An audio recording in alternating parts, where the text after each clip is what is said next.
be live at some stage. Just be talking to myself for a bit to check the microphone. Hey, get us going. Should be live at some stage. I don't know what the delay is, about 5, 6.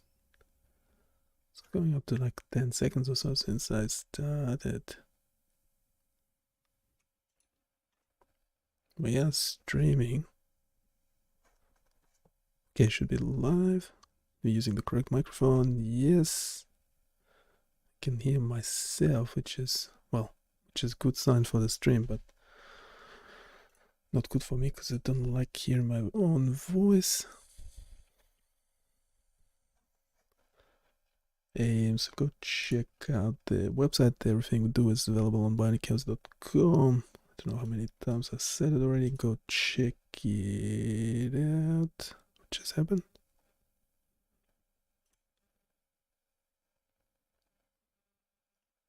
Okay, we're having a problem.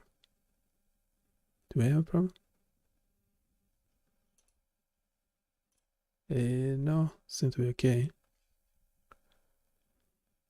Yeah, we're not just sharing the...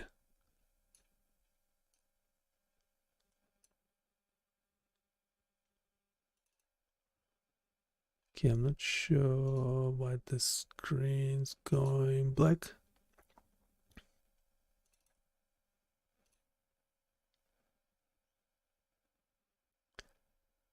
Okay, I'll probably have to go back sharing the screen. Okay, wait, bear with me. Bear with me. Okay, now just sharing the screen. We have a separate screen for the stream. This seemed to work better. Anyhow, pop your questions in the chat if you have any. And I'll just use notebook LM for a while. Go.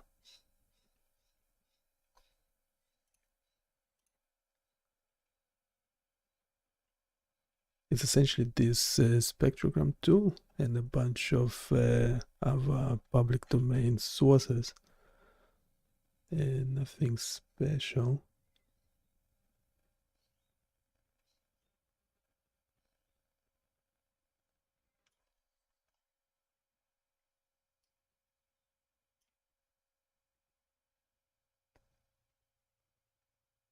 And we'll pop the link in the description later on.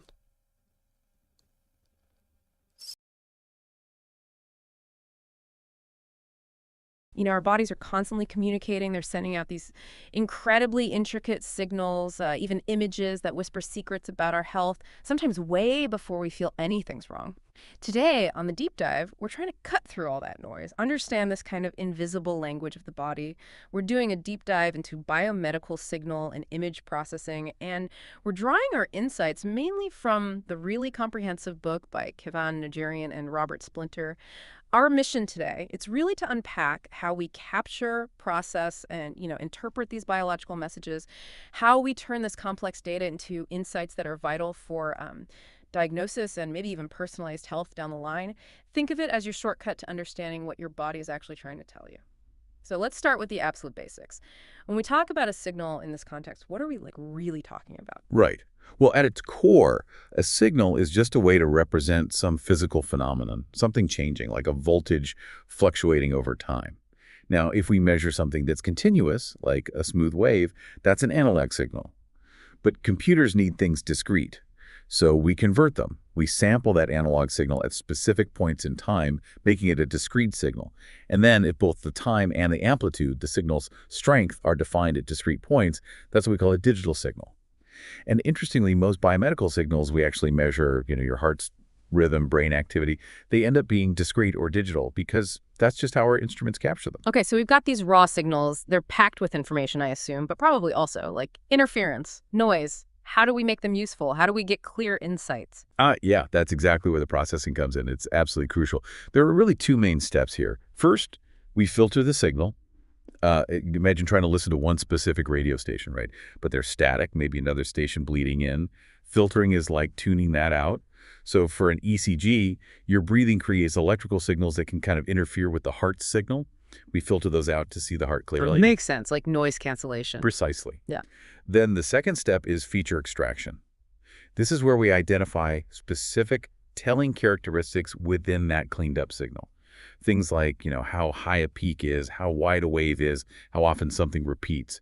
These extracted features, these are the things that help doctors distinguish between, say, a healthy heart rhythm and an abnormal one. They're the body's telltale signs. And to really dig into those features, I know we use some pretty heavy-duty mathematical tools, the Fourier transform, for instance. Absolutely. The Fourier transform, or FT, is a real cornerstone. It's this amazing tool that lets us shift our perspective. We move from the time domain. Where you see things happening over time. Exactly, like tracking the exact moment you go shopping. Well. The FT lets us move to the frequency domain. Mm. So instead of asking when you shop, we ask, how often do you go shopping? Or maybe, what percentage of your shopping happens on weekends? Ah, okay. Different questions from the same data. Right. And the power here for biomedical signals is it lets us dissect these complex biological signals into their fundamental frequencies, their underlying rhythms. It can reveal hidden patterns or anomalies that might be completely buried if you just look at the signal changing over time. It's like finding a specific melody hidden within what just sounds like noise. That sounds incredibly powerful. The source also mentions something specific, that an impulse function's frequency spectrum is completely flat. What's the significance of that? Yeah, that's a really interesting property. An impulse, a super brief, sharp spike. It's so sudden, it essentially contains all possible frequencies at equal strength, like a burst of white noise, in a way. Also, crucially with the Fourier transform, if you just shift a signal in time, it happens a bit earlier or later, it doesn't actually change the magnitude of its frequency component. Okay. It only changes its phase. Think of it like a ripple in a pond starting a fraction of a second later. The ripple itself, its size and frequency, is the same. I see. So the pattern is still recognizable, even if the timing is slightly off. Exactly. And that resilience is incredibly useful when you're dealing with biological data, which can be noisy or sometimes captured irregularly. We can still pull out the underlying biological pattern. You mentioned the FT simplifying calculations. There's another term that comes up a lot, convolution. How does the FT help there? Right, convolution. It's a fundamental operation, especially in linear systems. It basically describes how one signal or pattern modifies another, or how an input signal gets transformed by a system to produce an output. But are biological systems really linear? I thought they were more complex. That's a great point. And you're right, most biological systems are inherently nonlinear. They don't always respond predictably, which is part of what makes them so adaptive and interesting. But even so, the Fourier transform provides a way to simplify the mathematics of convolution significantly. It turns convolution in the time domain into simple multiplication in the frequency domain. Okay. Much easier. Much easier. So even for these complex nonlinear systems, the FT gives us a powerful way to approximate and analyze their behavior, extract meaningful insights.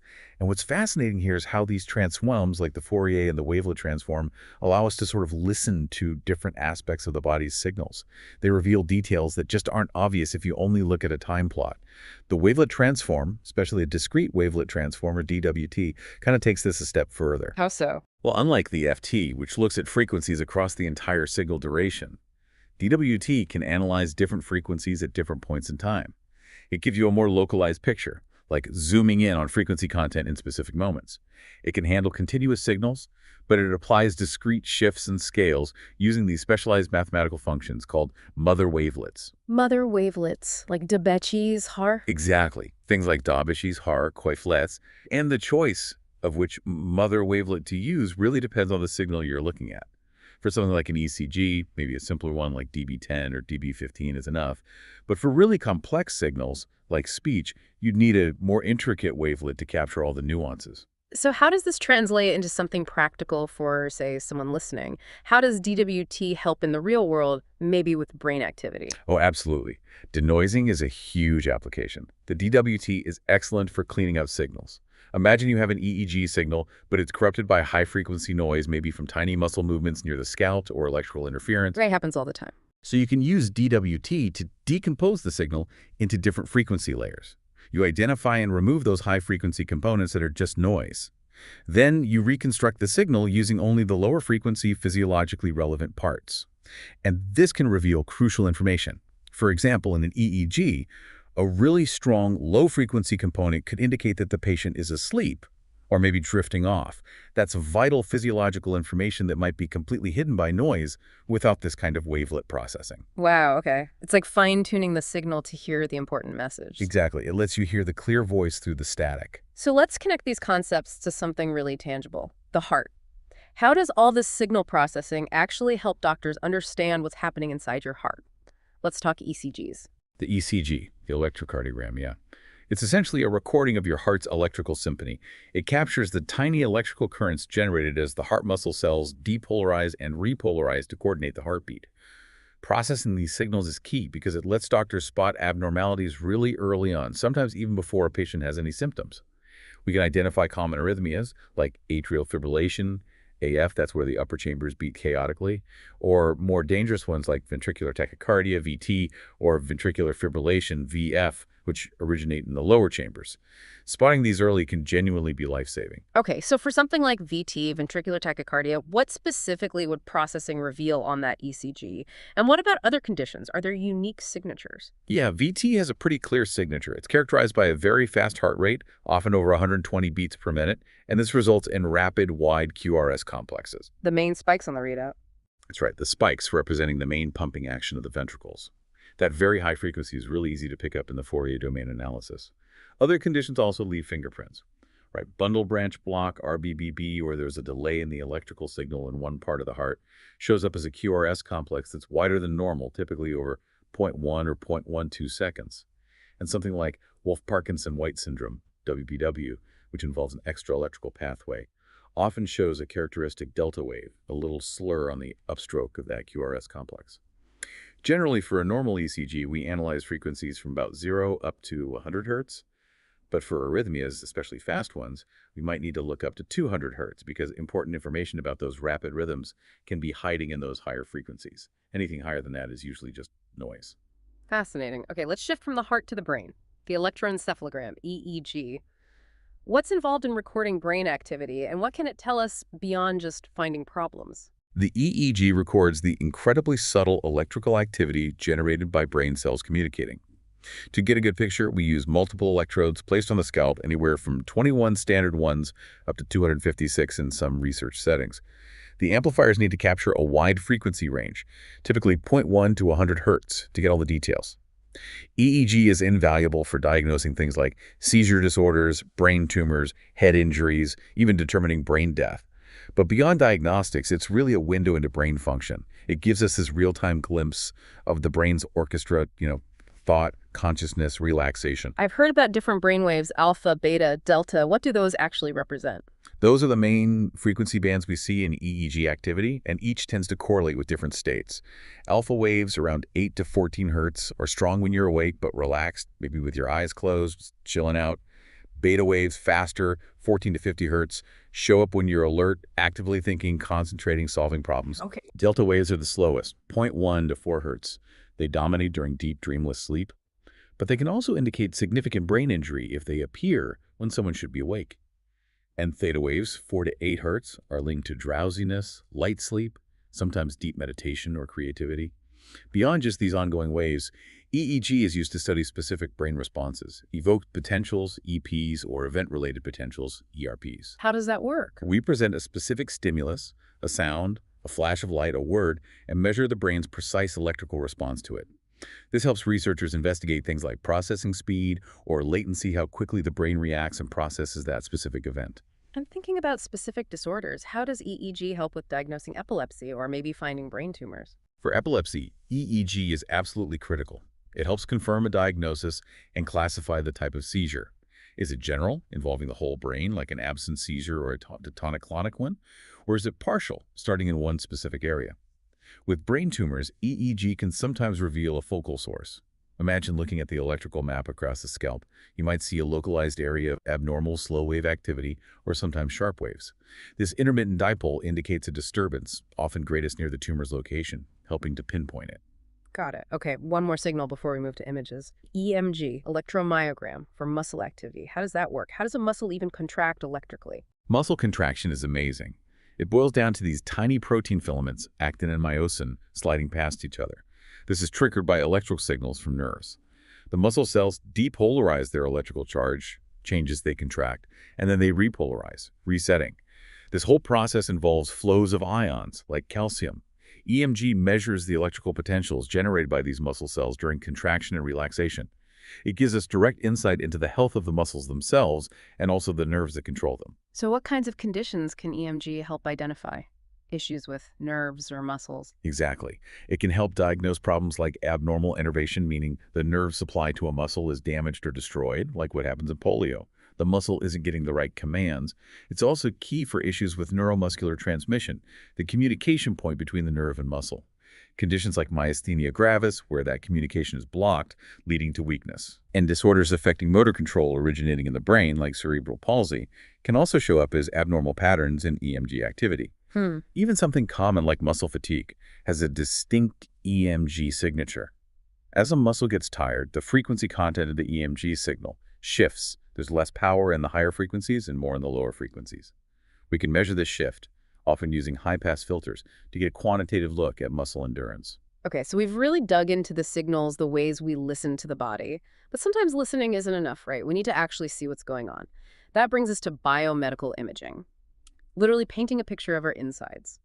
Let's start with computed tomography, CT scans. How do they let us peer inside without surgery? CT is really clever. It kind of works on this black box idea. We want to know what's inside the box of your body without opening it. CT does this using X-rays, but in a much more sophisticated way than a standard X-ray. It takes multiple X-ray projections from different angles all around the body section being scanned. The core principle is attenuation tomography, measuring how much the X-rays are weakened or absorbed as they pass through different tissues. And then complex computer algorithms, often involving principles related to the Fourier transform like the Fourier slice theorem, reconstruct these projections into detailed cross-sectional images, or slices. You can stack these slices to create 3D views. So doctors can literally see inside. What are the big applications? Oh, huge. Diagnosing strokes, injuries, cancers, and it's crucial for guiding procedures, like stereotactic surgeries for brain tumors, where surgeons need incredibly precise maps, or other image-guided interventions. And how does a standard X-ray fit in? That's simpler, right? More like casting shadows. Yeah. Exactly. Standard X-ray imaging is fundamentally about shadows and density. You pass X-rays through the body onto a detector, used to be film, now usually digital detectors. Different tissues absorb X-rays differently based on their density and composition. This is their attenuation coefficient. Bone is dense, absorbs a lot of X-rays, so it appears white or bright on the image. Soft tissues, air, they let more X-rays pass through, appearing darker. It gives you that classic view of bones, or maybe dense masses like some tumors or foreign objects. Quick, effective for certain things. Okay, now MRI, magnetic resonance imaging. This one always feels a bit like science fiction. What's the secret? How does it work with protons? MRI really was a game changer. It's not science fiction, but it is incredibly sophisticated physics. The magic comes from the water in your body. You're mostly water, right? Which means lots and lots of hydrogen protons. First, a powerful magnetic field aligns these protons, kind of like tiny compass needles, all pointing the same way. Then the machine sends in brief pulses of radio frequency, RF energy. This knocks the aligned protons slightly out of alignment, causing them to wobble or precess. When the RF pulse stops, the protons relax back into alignment with the main magnetic field.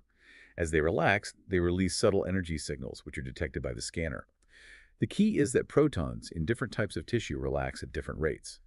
We measure two main relaxation times, T1, spin lattice relaxation, and T2, spin-spin relaxation. These differing relaxation times create contrast, allowing the MRI to build up incredibly detailed images distinguishing between gray matter, white matter, fluid, fat, muscle. It's listening to the magnetic echoes of your body's water. And it was pioneers like Raymond Domanian noticing that cancerous tissue had different relaxation times than healthy tissue, and Paul Lauterbur and Peter Mansfield figuring how to use gradients to create actual images that made this possible. Wow. And you mentioned this raised the question, how can something like blood oxygen levels tell us what the brain is doing? That's fMRI, right? Exactly. That's functional MRI or fMRI, and often specifically bold imaging, blood oxygenation level dependent contrast. It taps into a neat property. Oxygenated hemoglobin, blood carrying oxygen, and deoxygenated hemoglobin, blood after oxygen is used, have slightly different magnetic properties. When a brain area becomes active, it calls for more oxygenated blood. This changes the local ratio of oxy to deoxyhemoglobin. This tiny change subtly alters the magnetic field locally, and the fMRI scanner is sensitive enough to detect that change. So it's not directly imaging neural firing, but the blood flow response to neural firing. It lets us map brain activity. So it's not just seeing the brain structure, but seeing it in action. What are some critical uses for fMRI then? Oh, it's huge for research and increasingly clinical work. It helps diagnose conditions like epilepsy by pinpointing seizure origins, understanding schizophrenia, Alzheimer's, Parkinson's. Surgeons use it to map critical areas like speech or motor control before operating on a brain tumor to avoid damaging vital functions. It's used to study how the brain processes sound, investigates learning disabilities like dyslexia, maps motor activity, the list goes on. And often you'll see fMRI activation maps overlaid onto high-resolution anatomical MRI scans, or maybe even PET scans, to get both the functional, what's happening, and the anatomical where exactly. Okay, let's switch gears to ultrasound. Using sound waves instead of X-rays or magnets, how do sound waves create pictures? Ultrasound works by sending high-frequency sound waves into the body using a transducer probe. This probe typically uses special materials, often piezoelectric crystals, that vibrate when electricity is applied, creating sound waves, and conversely, generate electricity when returning sound waves hit them. The imaging relies on how these sound waves interact with different tissues. Two key properties matter: acoustic impedance, which is like a tissue's resistance to sound passing through, and the attenuation coefficient, how much it weakens the sound wave. When the sound wave hits a boundary between two tissues with different acoustic impedances, say between fat and muscle, or muscle and bone, some of the sound wave reflects back as an echo. Like sonar. Exactly like sonar. The probe detects these returning echoes. By measuring the time it takes for echoes to return and their intensity, the machine can build up an image of the internal structures. This is primarily reflection tomography. There's also attenuation tomography, looking at how much the sound weakened. What are the main pros and cons of ultrasound compared to, say, MRI or CT? Big advantages are cost and portability. Ultrasound machines are much cheaper and smaller than MRI or CT scanners, making them widely accessible, even bedside. Plus, it doesn't use ionizing radiation like X-rays or CT, so it's generally considered safer, especially for things like monitoring pregnancies. But there must be downsides. Definitely. Sound waves don't travel well through air or gas, so imaging structures behind the lungs or bowel can be difficult or impossible. Dense bone also blocks ultrasound waves, limiting views. And while generally safe, very high-intensity ultrasound can potentially cause tissue heating or mechanical effects like cavitation, forming tiny bubbles, though diagnostic levels are typically well below that threshold. Processing-wise, the source notes that wavelet analysis, especially Dobitsch's wavelets, often works really well for ultrasound images. Those sharp reflections from tissue boundaries are kind of like binary events, and that type of wavelet is good at representing those sharp changes, leading to clearer images. Right. Okay, last major one, PE scans, positron emission tomography. You mentioned this is more about function than just anatomy. Yes, that's the key differentiator for PT. Unlike CT, or standard MRI, which shows structure, PT shows functional chemical processes happening in tissues. It provides metabolic snapshots.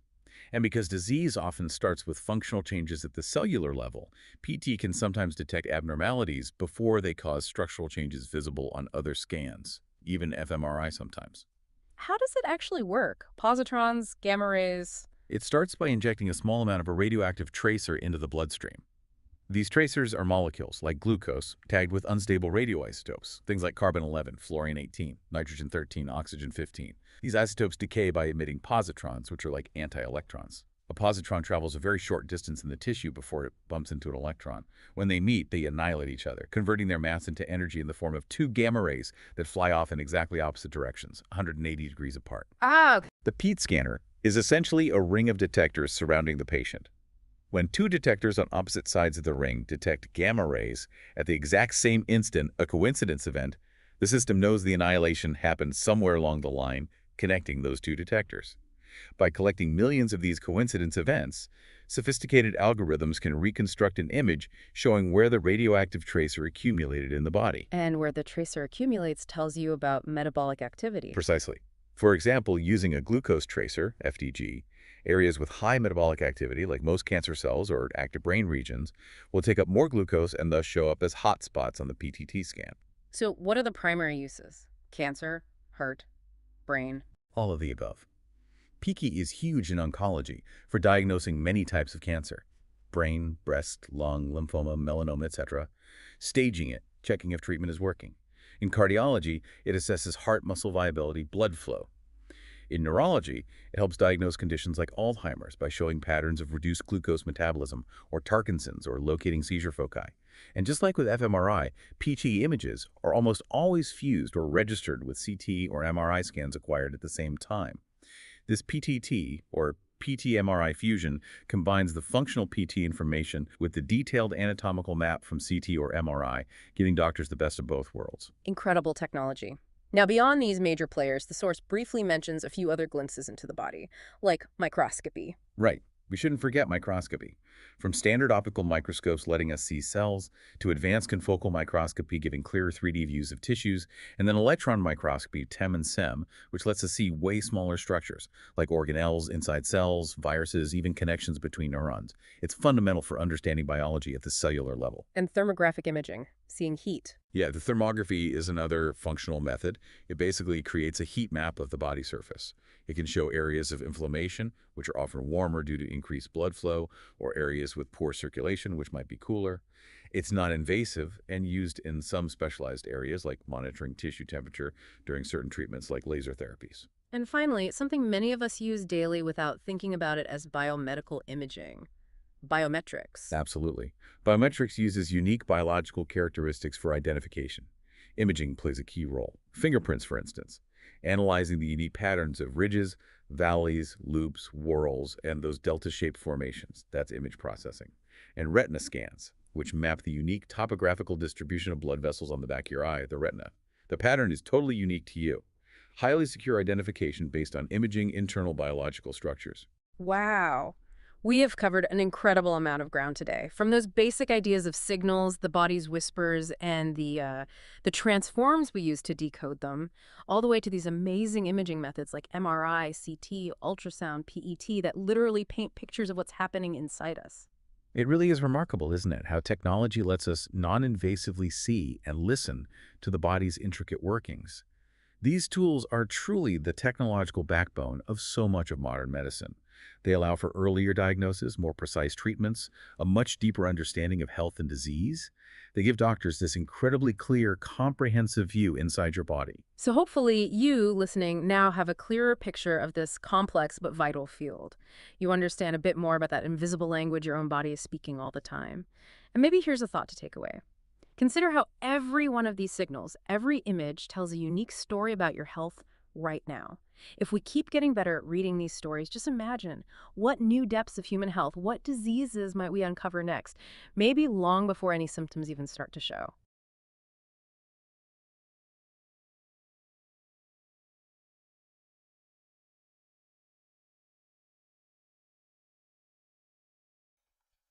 Okay, that was Notebook LM, as you can hear. Let me know if there's any questions.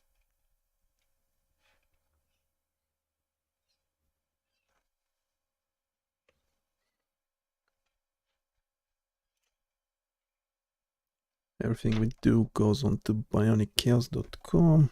Go check it out. Let us know what you think.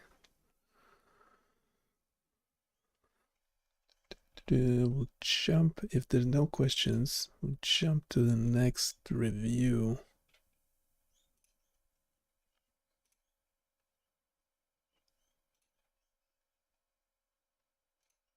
We will jump to the next review.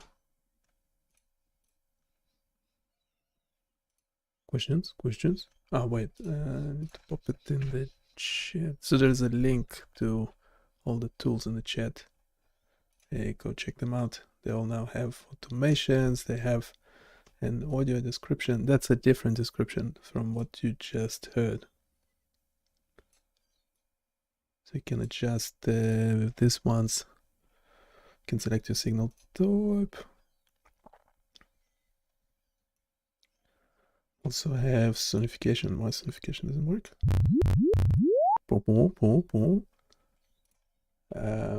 Yeah, chirps, ball strains. Yep. White noise. We have EEG signals. That's what they sound like.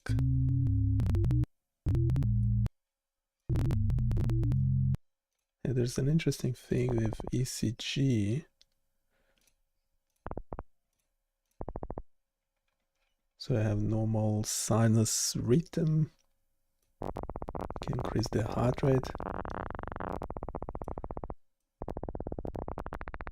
Can change the QRS duration. It makes this interesting change in the frequency domain and also the sonification of it.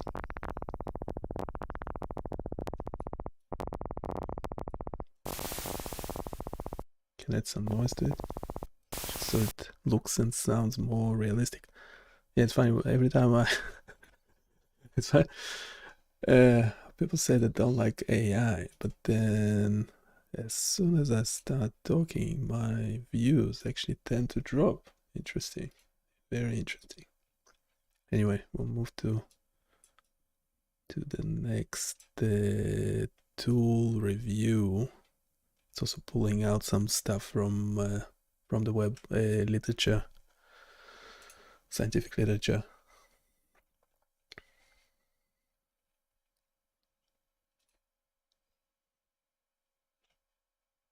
Okay, let's try and unpack this. Imagine, just for a second, playing a video game or maybe even moving a wheelchair, not, with your hands, not with controllers or anything, but just by thinking about it. It sounds like something straight out of science fiction, doesn't it? Well, today we're diving deep into the fascinating world of brain-computer interfaces, or BCIs for short. This deep dive, it's really all about understanding how our own brain activity, our thoughts, can actually be translated into commands for devices outside our bodies. Truly mind over matter. Yeah, it really is. And what's so compelling, I think, is where this all started.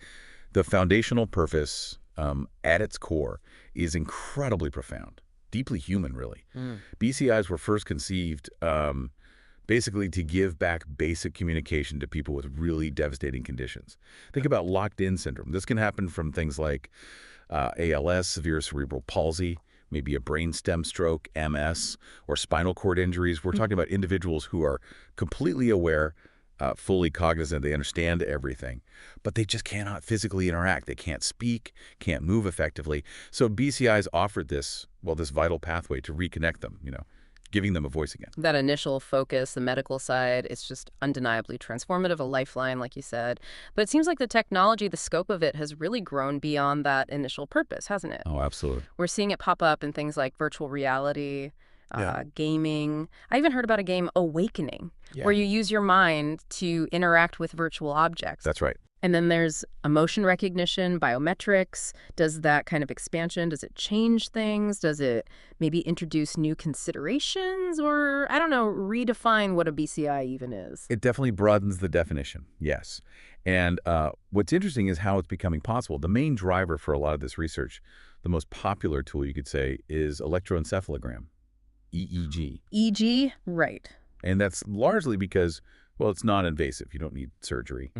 And it's relatively inexpensive compared to other brain imaging techniques. So how does that work exactly, the EEG? Basically, you have these small electrodes that are just attached to the scalp, and they pick up these incredibly tiny electrical signals, voltage fluctuations. We're talking microvolts here, maybe it's 100 to plus 100 microvolts, super small. And these signals, they're generated by the ionic currents that flow when your brain cells, your neurons, communicate at the synapses.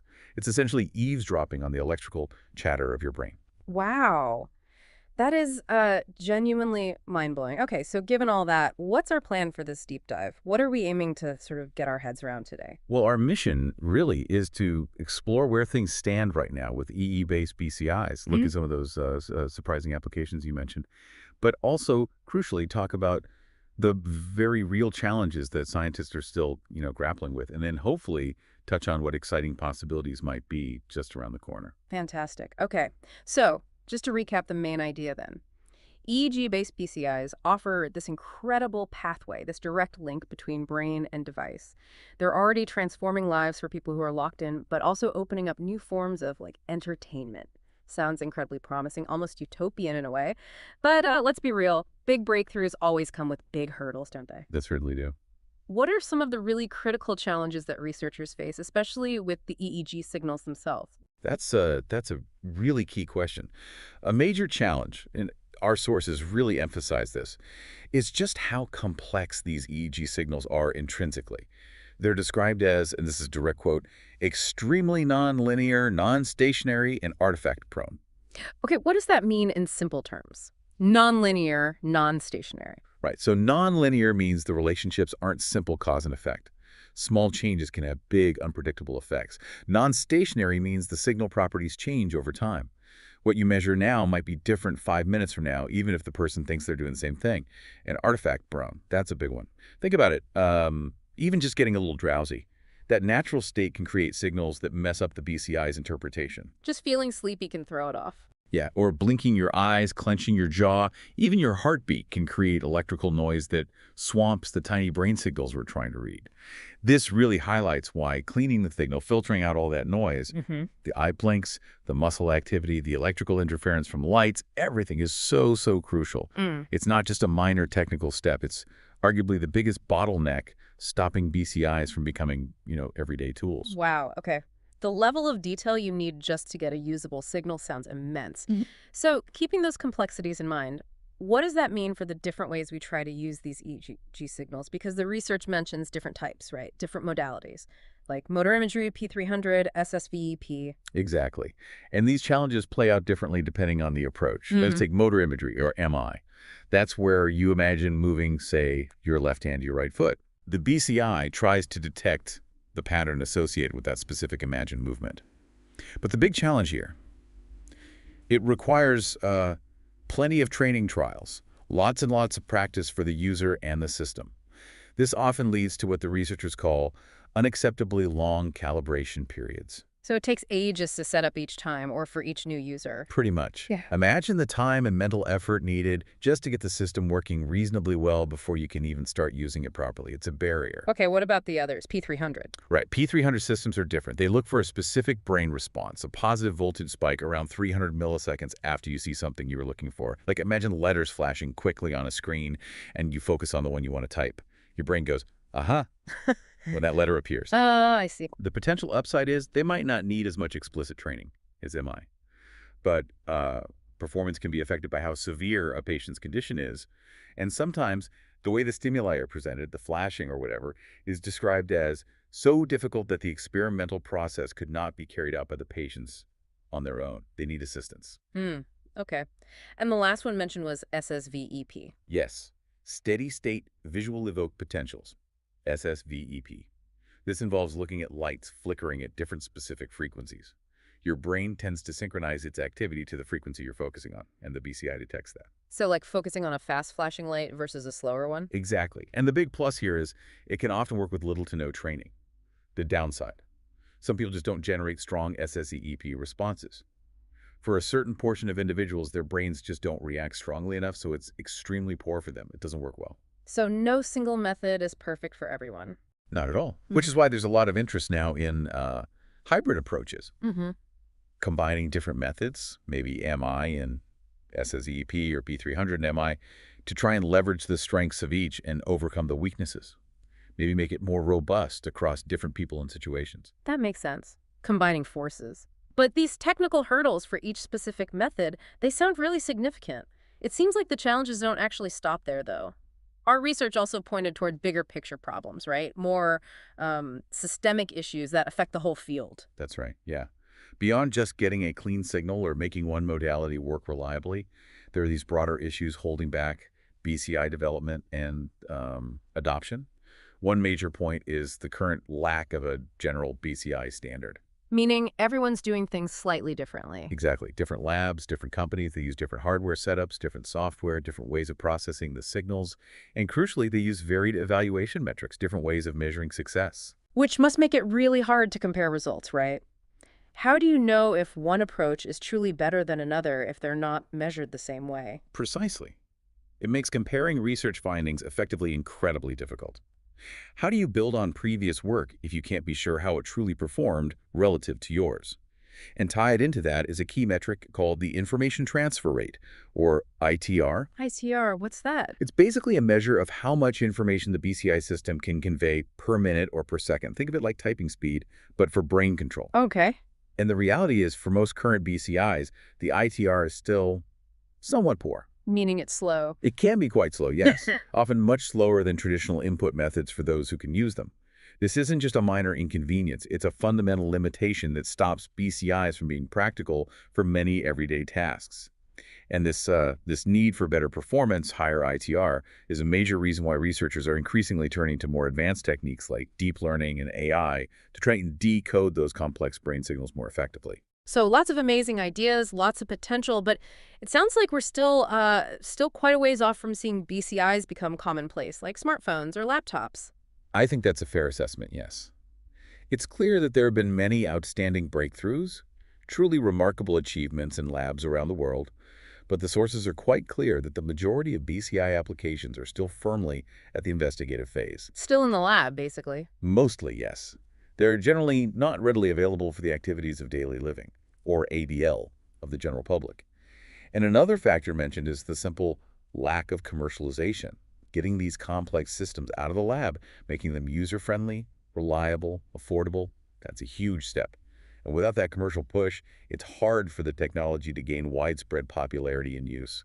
It really puts the challenges into perspective. It's not just science, it's engineering, usability, cost. Okay, it's clear there's still a significant journey ahead for BCIs. But let's end on a forward-looking note. Let's assume these hurdles can be overcome. If these challenges, the signal noise, the training times, the lack of standards, the speed, if they can be addressed, what does it truly mean for us, for society, when our brains can directly interact with and control the world around us, moving beyond keyboards, beyond touchscreens to a future where, thought is action? How might that actually transform your daily life, your work, how you communicate, how you're entertained, in ways we can probably barely even imagine today?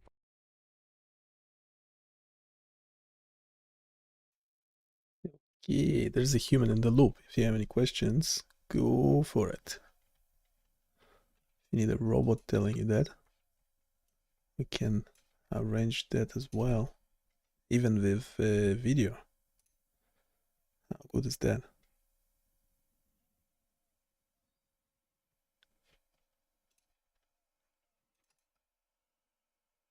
Just load it up.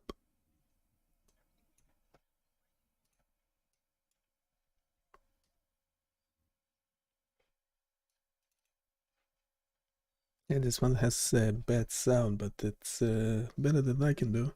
Everything we do is available freely on BioniChaos.com.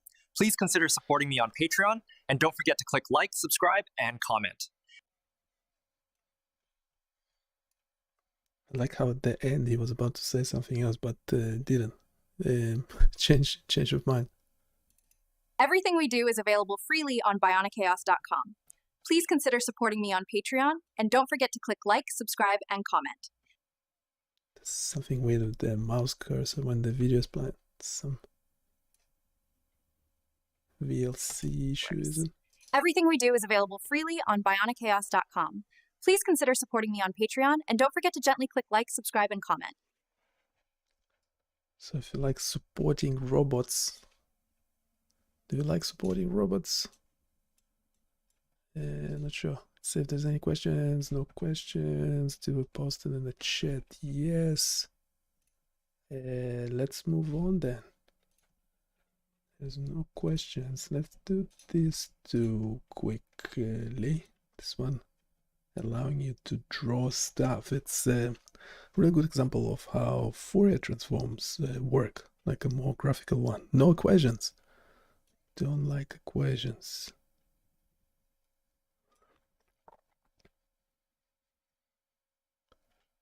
We have another version of it, like more scientific, less interactive. This one I can actually draw on the canvas. So if you feel like putting a like to this video, go for it. Yeah, there's more interactive stuff. You can change the speed and you can change the number of vectors, so on and so forth. So very interesting stuff. Yeah, Gemini did all the coding.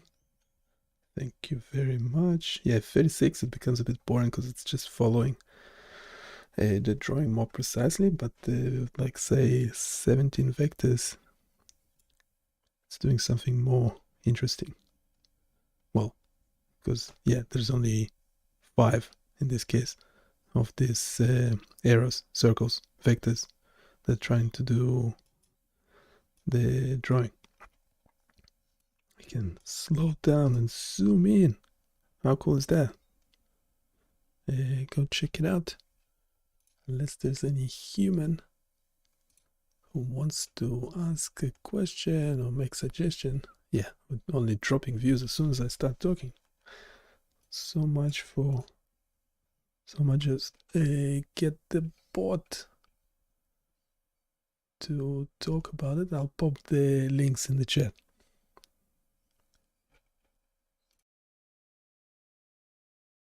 Hey, and welcome back to the Deep Dive. We're about to jump into a concept that's really foundational to so much of our modern world, often hiding in plain sight, actually. Think of this as your shortcut to understanding the hidden mechanics behind, well, everything from your favorite songs to life-saving medical scans. Today, we're diving into a stack of sources. We've got some really intuitive online interactives, cutting-edge scientific research, even historical accounts, and they're all focused on one incredibly powerful mathematical tool: the Fourier transform.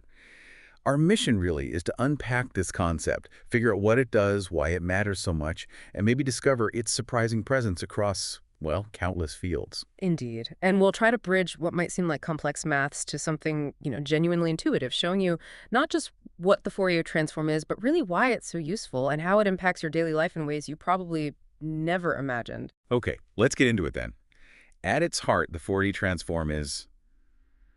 it's a way of splitting something up, right, into a bunch of sine waves. You know, those basic wavy patterns, like different pitches in sound or rhythms, frequencies, basically. Precisely. Think of it like this. Imagine you have a bucket of, say, green paint. It looks like one color, green, but you know it's made from yellow and blue mixed together. The Fourier transform is kind of like a mathematical unmixer. It takes that mixed paint or, a combined signal, and it pulls out each individual component color or sine wave that went into making it. Ah, okay. So if you have a really complicated, messy wave, the Fourier transform can actually show you the simpler underlying sine waves that if you just add them up, they perfectly recreate that original complex wave. Yeah. Exactly. And what's really fascinating here is that a lot of things in the real world naturally interact based on these fundamental sine waves, these frequencies. Sound is the most obvious example, I think. When you hear music, you're not hearing a single, simple, squiggly line on a graph. You're actually hearing this rich mix of different frequencies, different sine waves, all combining. Being able to split these up, say on a computer, helps us understand everything. How high or low a sound is, what musical note it is, even identify specific voices or instruments. And it's not just for smooth, natural-looking waves either, right? Even something really different like a sharp square wave. Yeah. The kind you see in digital stuff. Even that can be broken down into sine waves. Yeah. That's right. It sounds a bit weird, but yes. You technically need an infinite number of sine waves for a perfect square wave representation. But what's amazing is how just the first few sine waves actually do most of the work. They make the biggest difference in shaping that wave. Like, if you were listening to a sound based on that square wave and you started removing its higher frequency components, you'd hear the sound get lower, less sharp. Exactly. You'd hear it get lower, smoother. And this whole process, this decomposition, it works for basically any repeating line or pattern you can imagine drawing. Okay, now let's explore how this gets, well, visual. Because the sine waves a Fourier transform creates, they aren't just flat 2D waves on a page. They can be thought of as 3D spirals. That's kind of mind-bending. So from the side, they look like normal sine waves, but head-on, they're circles. That's a great way to visualize it, yeah. It lets us redefine a linear signal, something stretched out in time, into a kind of circular framework. You can almost imagine your signal being drawn by a point that's spinning around in a circle, and maybe the circle size changes too. The speed of that spin, that rotation, that's what we call the winding frequency. And the really cool part, if you take a drawing like someone tracing their hand, and imagine it being drawn over time, you can think of that as a 3D shape, where X and Y are position, and the third dimension is just time. Exactly. And now we can use these 3D spiral sine waves we talked about. If we add up lots of them, all spinning at different speeds and with different sizes, we can actually recreate that complex 3D pattern, like the hand being drawn. And when we look at these combined spinning waves from the front, it looks like circles moving around other circles. It's a pattern called an epicycle. Just a few of these circles can give you a surprisingly good approximation of the original drawing. Wow. It's a really beautiful way to visualize how the Fourier transform takes a complex signal and finds its core components. It essentially gives more weight or emphasis to the frequencies that are... Fascinating visually, but what does this all mean for, practical uses? How do we leverage this? Well, we can actually use that fact that just a few sine waves can approximate a complex pattern. We can use that to our advantage. And this leads directly to one of its most common applications: data compression. It's huge. By using a Fourier transform, we can analyze, say, a sound or an image, identify the important frequencies, the ones our ears and eyes are actually most sensitive to, and then we just store those. We discard the less significant frequencies. So the result isn't perfectly identical. No, it's not identical to the original, but for us listening or viewing, it will sound or look virtually the same, or close enough. It's really a clever way of leveraging how humans perceive things. And this is basically how MP3s work, isn't it? They use Fourier transforms to figure out which sound frequencies are important, keep those, and get rid of the ones we probably wouldn't miss much anyway. Shrinks the file size way down. Exactly. And it's not just audio. Did you realize that Fourier transforms are also fundamental to images? In fact, we use it constantly because that's how JPEGs work. Oh, wow. JPEGs too. Yep. We're applying the exact same principle to images, breaking them down into fundamental patterns, and then storing only the crucial ones. Right, but for images, the patterns aren't just simple sine waves going up and down, are they?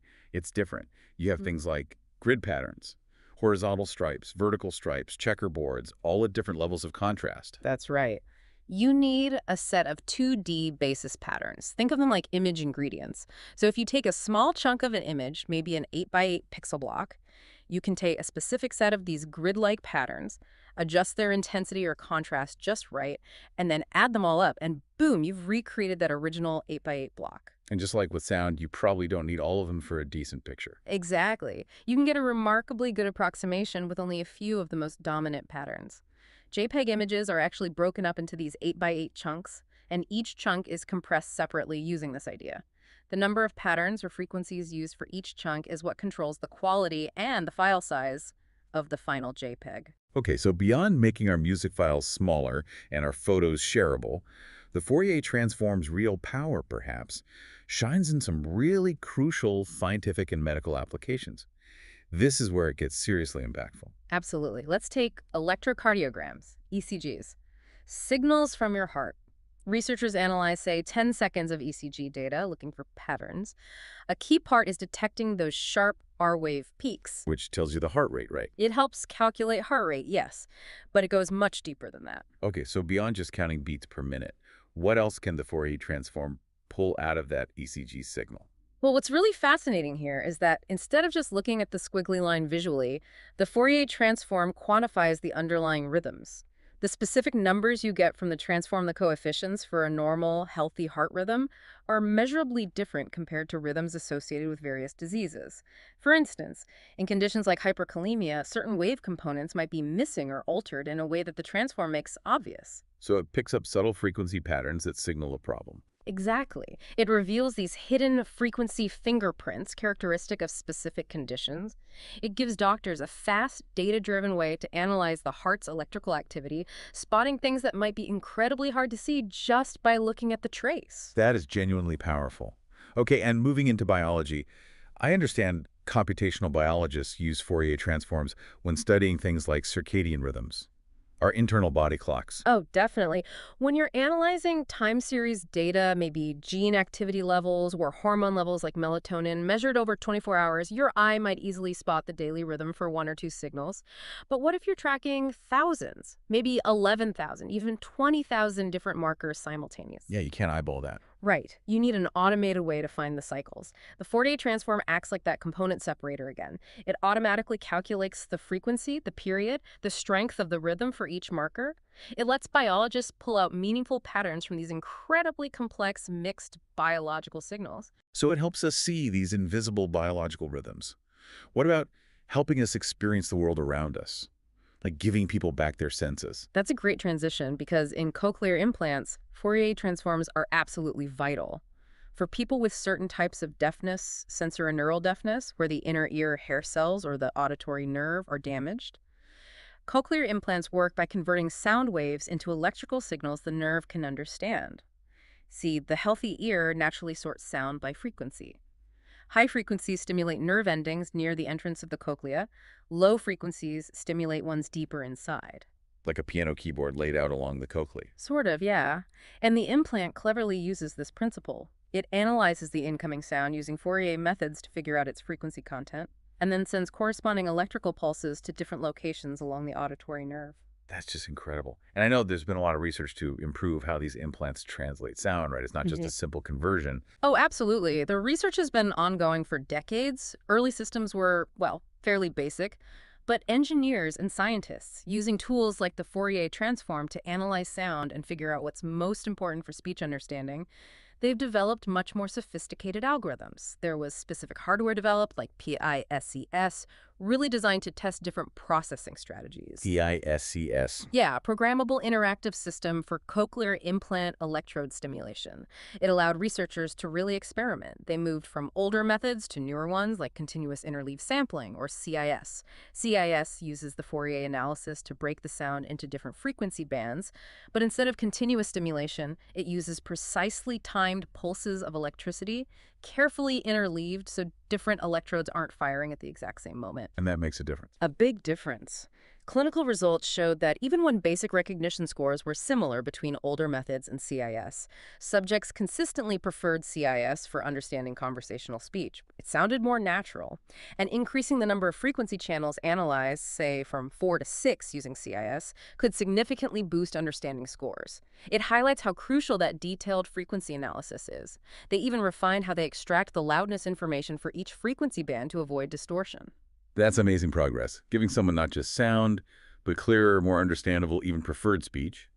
And thinking about signals. It's not just hearing, right? Fourier transforms are also key for brain signals, like EEGs. Yes, definitely. EEGs record the brain's electrical activity. The standard fast Fourier transform, the FFT, is often used to analyze the different brainwave frequencies, alpha, beta, theta, delta rhythms. However, for brain signals, especially ones that change very rapidly or are non-repeating, like during an injury or a seizure, the standard FFT can sometimes have limitations. It might smooth things out too much or create artifacts, what's called leakage, making it hard to pinpoint exactly when and at what frequency something happened. So the tool isn't always perfect for every situation. Well, it raises the question, right? How do we get the best possible information from such complex, dynamic data? So researchers are actively exploring other, sometimes more advanced techniques. Things like autoregressive modeling or wavelet transforms, which can give a better picture of both time and frequency, especially for those transient brain events. It really shows how this one core idea keeps evolving and finding new applications, which, if we zoom out, kind of connects back to where it all started, doesn't it? It all goes back to one person, Joseph Fourier. That's right. Joseph Fourier, a French mathematician and physicist born way back in 1768. His life and work profoundly shaped maths, science, engineering. He was orphaned young, but showed incredible talent early on, especially in maths. And he wasn't just an academic, right? He actually joined Napoleon Bonaparte's expedition to Egypt. That's where he apparently got really interested in applying maths to real-world physical problems, especially heat flow. Exactly. And his most famous contribution, what we now call Fourier analysis, actually came out of his work trying to mathematically describe how heat spreads through objects solving the heat equation. In his big 1822 book, The Analytical Theory of Heat, he made this radical proposal. He suggested that any repeating function, no matter how complicated or jagged, could be represented as an infinite sum of simple sine and cosine waves. Even things like square waves. Even discontinuous things like square waves. This idea, the Fourier series, was revolutionary. It allowed mathematicians to break down really complex functions into simpler, well-understood building blocks, and later these ideas were generalized beyond just repeating functions into what we now know as the Fourier transform applicable to non-repeating signals too. It's just wild to think that these concepts he developed in the early 1800s, concepts that were apparently met with quite a bit of skepticism from his peers back then, are now so absolutely fundamental to, well, everything we've been talking about. It's truly remarkable. His insights are completely central to modern signal processing. They explain how engineers analyze and manipulate sound, video, radio waves, breaking them down by frequency. It underpins radio, Wi-Fi, the MP3 and JPEG compression we discussed, but it goes way beyond that. Fourier transforms are also integral to quantum mechanics, figuring out the composition of materials using spectroscopy. And medical imaging like MRI and CT scans rely heavily on Fourier principles to reconstruct those detailed images from the raw scanner data. His work really does transcend centuries. It's a testament to the enduring power of mathematical thinking. So, wrapping this up, what does this all mean for you listening? We've seen how the Fourier transform is this incredible, almost magical tool. It lets us unmix complex signals, sounds, images, heartbeats, brain waves, biological cycles into their basic ingredients, their fundamental frequencies. It's like having, I don't know, mathematical X-ray specs to see the hidden structure within signals. Yeah, and that ability empowers us. It lets us compress data efficiently, understand hidden properties and diagnose conditions, create amazing visuals, make huge breakthroughs in medicine like cochlear implants. It really shows that knowledge isn't just abstract, it's most valuable when it's understood and applied. The Fourier transform is such a prime example of maths making a tangible difference. It's just a powerful reminder, isn't it? Yeah. That sometimes to truly grasp something complex, the best approach is to break it down into its simplest, most fundamental parts. Absolutely. And maybe that leaves us with a question to ponder. What other seemingly complex systems or even experiences in your own life, if you could somehow unmix them into their basic components, what surprising insights or maybe even solutions might you find? No, but the Notebook LM audio volume becomes lower at the end of the clip. It's a bit odd, but yeah, that podcast quality is pretty superb, so we should not be complaining. Yeah, and it mentioned, well, I did ask it to, so it covered the cochlear implant. Now we have to go back to cochlear implants and EEG as well. Check out this tool. We have this new advanced EEG signal simulator. Yeah, we did quite a few videos on it, so now each page has its own audio description of the page, just in case you are not a keen reader like myself. And the tools are interactive. There's no demo mode, so we're also trying to have a demo mode, so which will showcase the web application, how to use it. In this case, it doesn't also fit the screen very well, so we'll be fixing this kind of things later on. So yeah, everything we do is on BioniChaos.com. Go check it out. Let us know what you think. If you need a robot telling you that, we can arrange that as well. Until you subscribe, we can put it on the loop until you subscribe or like. Everything we do is available freely on BioniChaos.com. Please consider supporting me on Patreon, and don't forget to click like, subscribe, and comment. Everything we do is available freely on BioniChaos.com. Please consider supporting me on Patreon, and don't forget to click like, subscribe, and comment. Everything we do is available freely on BioniChaos.com. Please consider supporting me on Patreon, and don't forget to gently click like, subscribe, and comment. Everything we do is available freely on BioniChaos.com. Please consider supporting me on Patreon, and don't forget to click like, subscribe, and comment. Everything we do is available freely on BioniChaos.com. Please consider supporting me on Patreon, and subscribe and comment. Everything we do is available freely on BioniChaos.com. Please consider supporting me on Patreon, and don't forget to gently click like, subscribe, and comment.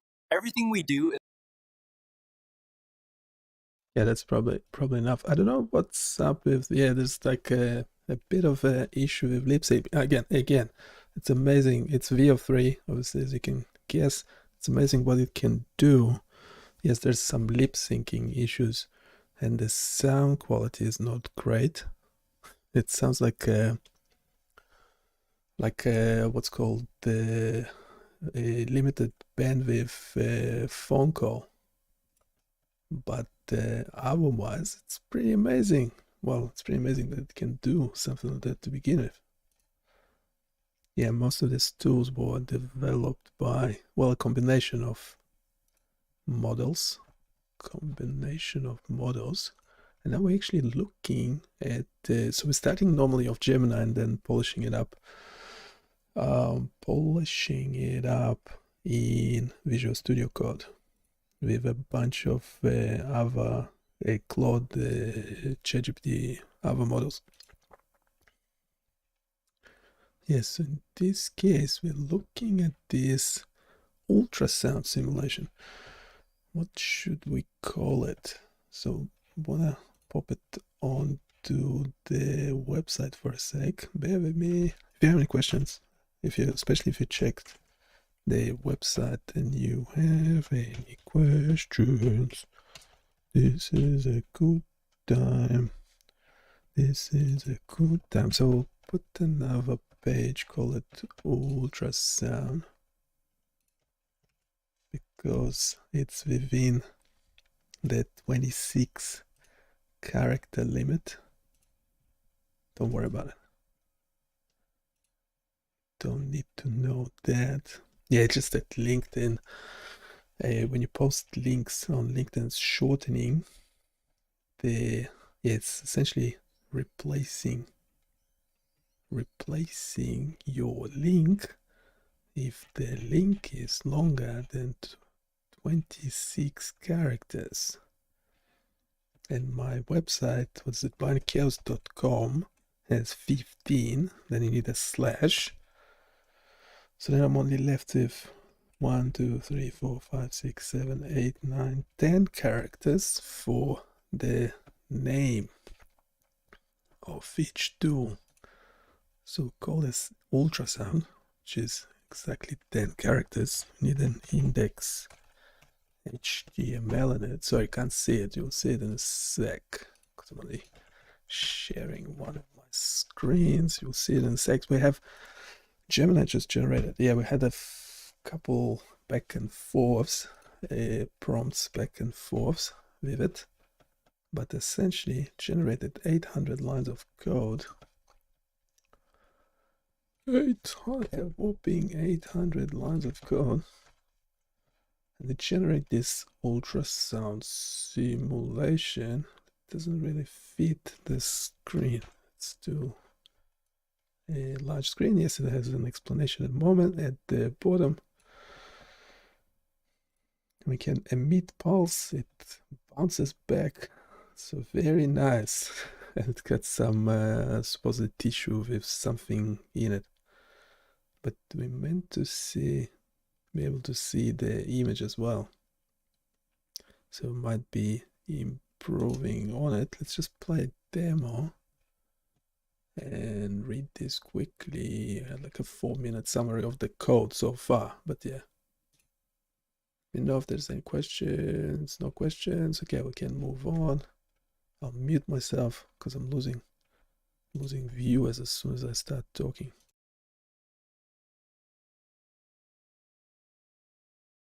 Welcome back to the Deep Dive. Today we're jumping into something really visual and interactive. We're looking at medical ultrasound, but through this unique tool, an ultrasound simulation game. Our mission here is to really unpack how this technology works, the non-invasive, radiation-free kind, and see how a simulation makes it super clear. Yeah, it's fascinating. Ultrasound is just, well, elegant in a way, using sound waves, high-frequency ones, to see inside the body in real time. And the simulation, it really helps you see that process happening. Okay, so let's get into the simulation itself. What are we actually seeing? The core idea seems pretty clever. Yeah. It models sending sound pulses out and then, listening for the echoes. Exactly that. It's simulating sending these little packets of sound into a representation of the body and then detecting what bounces back. It lets you trace these invisible waves. So when you're using it, what are the key parts?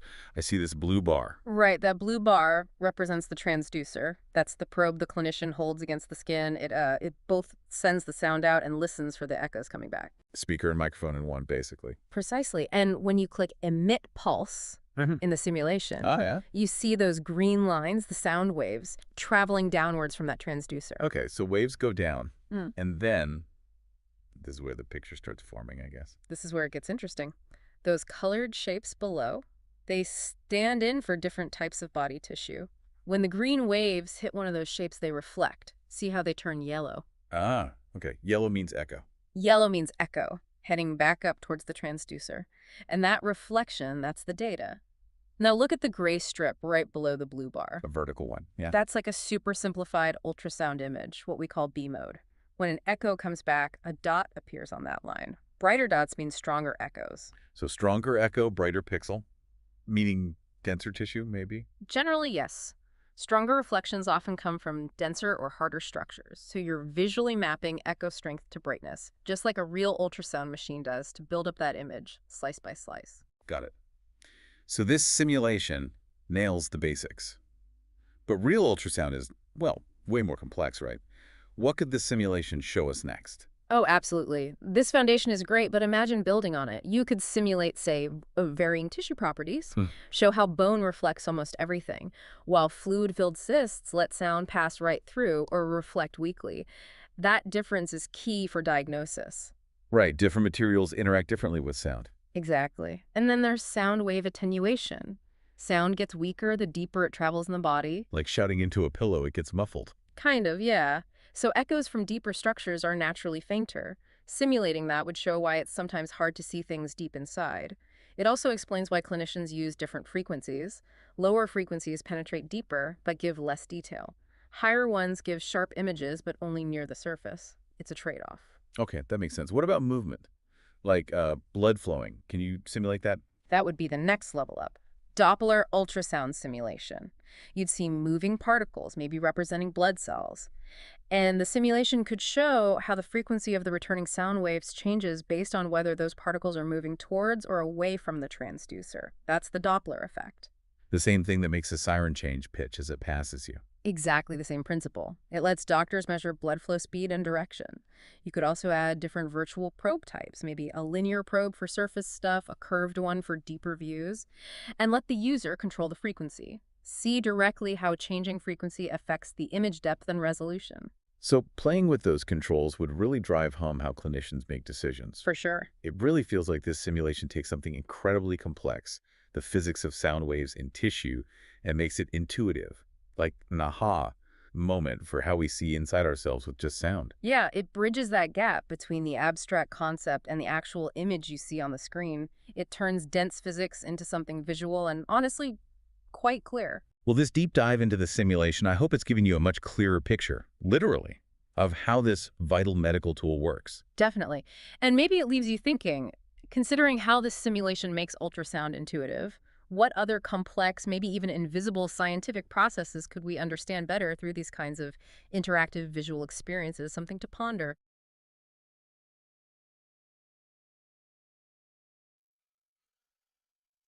Yes, I'm not sure. Well, first, yeah, we could obviously improve it heaps. Then the question is, will it be able to still work in the browser?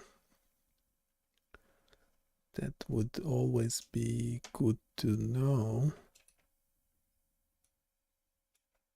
Yeah, we can enhance anatomical realism and tissue properties, implement advanced imaging modes, refine user interaction and control,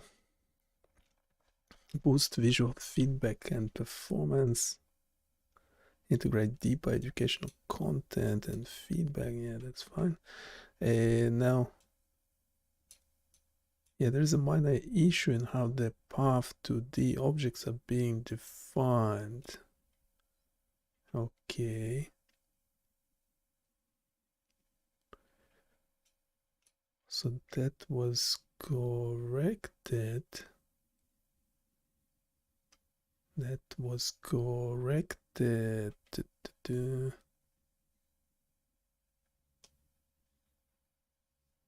Shall we bring a prompt engineer? Try and make it better. Shall we bring a prompt engineer?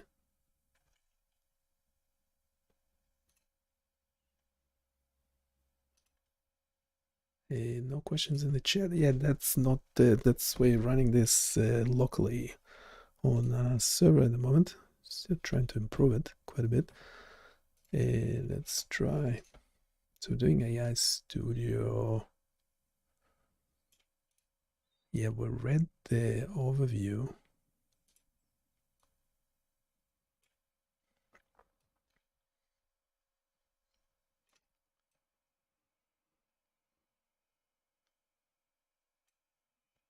Let's actually chat to the bot real quick. Oh, what? Some sort of bug? Yeah, when I switch to another screen.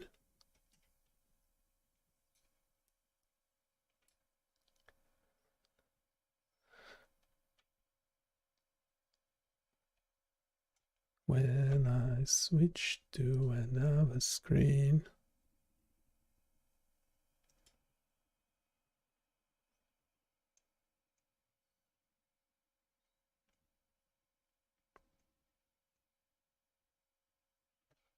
Do I need to see the Gemini screen? I'm not sure. Let's just start it off.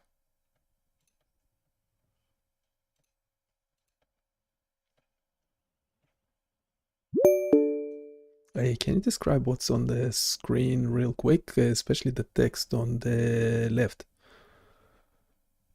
Sure. The screen shows an ultrasound simulation, with a diagram on the right showing different shapes. On the left is some text describing the progress of creating an ultrasound game using HTML and JavaScript. It mentions focusing on the core mechanics, the HTML layout, and outlining the game mechanics.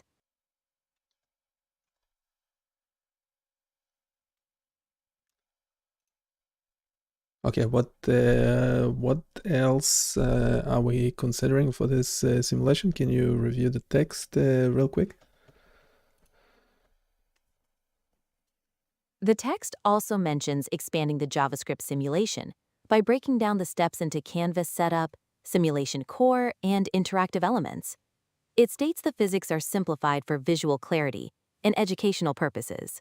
Additionally, it talks about creating a play demo button and refining the wave propagation and structure interaction. Okay, what else? It also mentions defining the simulation's core by focusing on wave packets, structure, and echo elements. The development includes a B-mode visualization and plans for audio integration with an audio element. Finally, it touches on building the basic HTML structure with a canvas element. Okay, keep going. Let's see if the audio actually The text continues to explain the process of building the wave interactions, including integrating audio for beeps and setting up event listeners for mouse and keyboard control. It also mentions building the basic simulation loops to draw the transducer, structures, and waves. The focus is on wave structure interaction and the play demo button.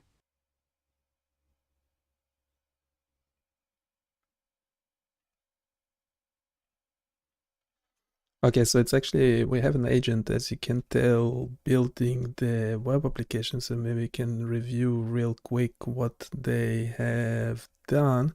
And you can see the simulation working as well, so you can just review it on the canvas.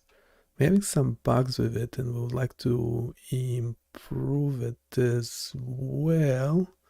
Can you review the text and yeah, and we'll go from there.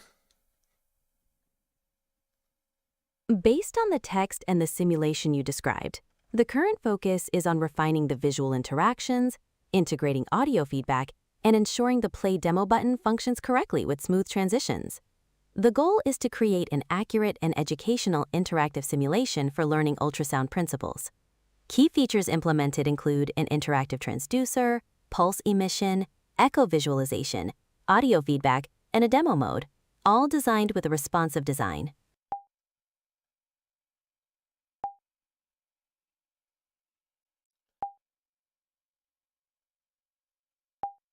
Yeah, can you? Yeah, so we actually restarted it. Can you look at what we have done? Where my mouse cursor is, the text. Can you review that? All right, based on the text you're pointing to, the simulation now includes more complex anatomy with shapes like a kidney and a cyst. It also incorporates varying reflectivity and attenuation for more realistic sound wave behavior. The echo fading has been adjusted for a smoother B-mode display. The development now focuses on user interaction, sound integration, and refining the demo sequences for clarity and accuracy. Okay, so does it produce the 2D reconstructed image from the ultrasound, or is this the actual sample, or is this the representation of the actual sample that is being scanned?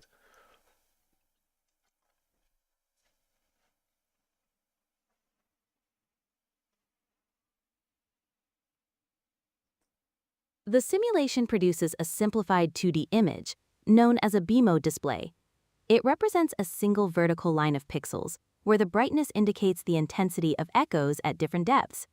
As the transducer moves horizontally, this line updates dynamically to create a real-time 2D representation of the structures, though it's a simplified model compared to a full clinical ultrasound image. Okay, so far looking at the simulation, can you, the transducer, should it be like jumping around like that, or should it be moving smoothly around the sample? In the simulation, the transducer should be moving smoothly across the sample. This helps create a more realistic, continuous ultrasound image, mimicking how it works in a clinical setting.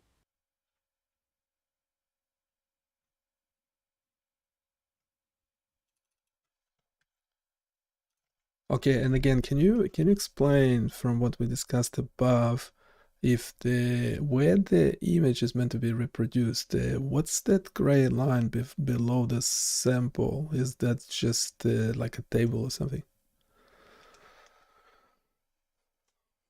Based on the information provided, the gray line below the sample represents the surface or boundary where the sound waves are interacting, possibly simulating the skin or the surface of a table. It's there to show the depth and interaction of the ultrasound waves with the simulated tissues.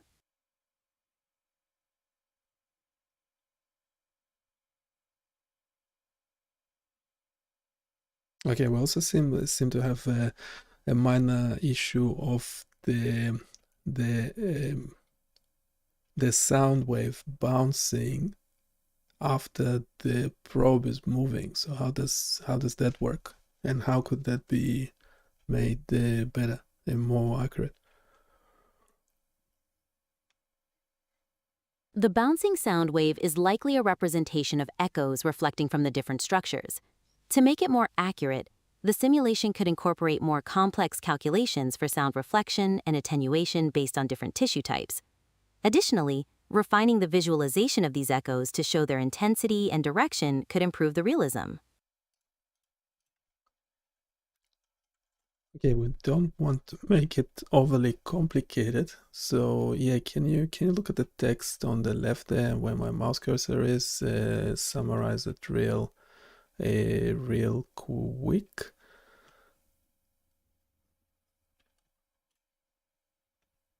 The text suggests enhancing the ultrasound simulation by making the anatomical shapes and tissue properties more realistic, and also by implementing more advanced imaging modes, like a full 2D grayscale image and potentially even Doppler features.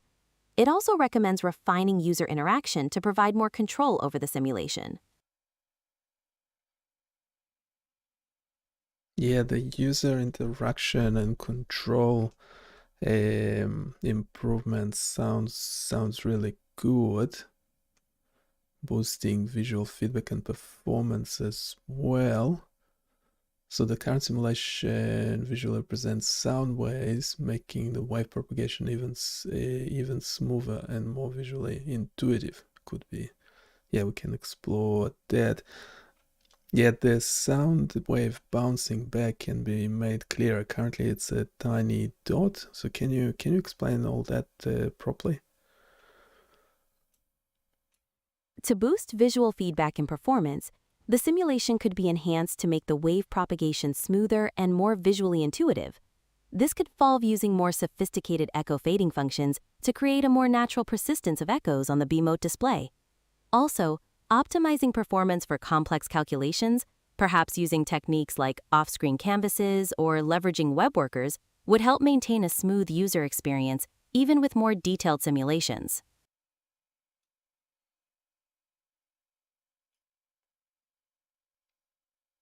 What do you mean by off-screen canvases? Are you suggesting adding more canvases? What do you mean off-screen? What screen?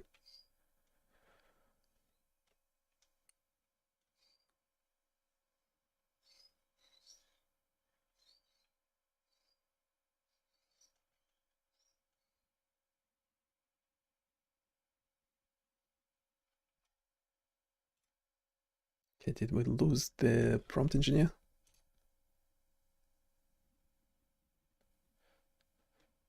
Did we lose the prompt engineer?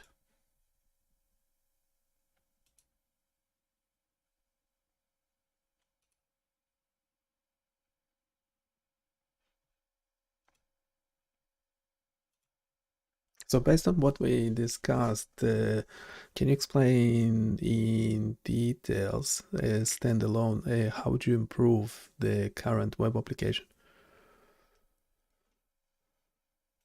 Certainly.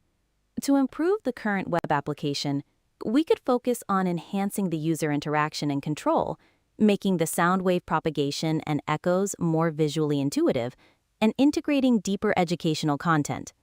For interaction, allowing users to adjust virtual probe types, frequency, and gain controls would provide more control and understanding. To enhance visual feedback, improving the representation of sound waves and echoes with more natural fading effects, and optimizing performance for complex calculations can make the simulation more realistic. Lastly, integrating educational content like real-time data displays, contextual labels, and guided tours would enhance the learning experience for users.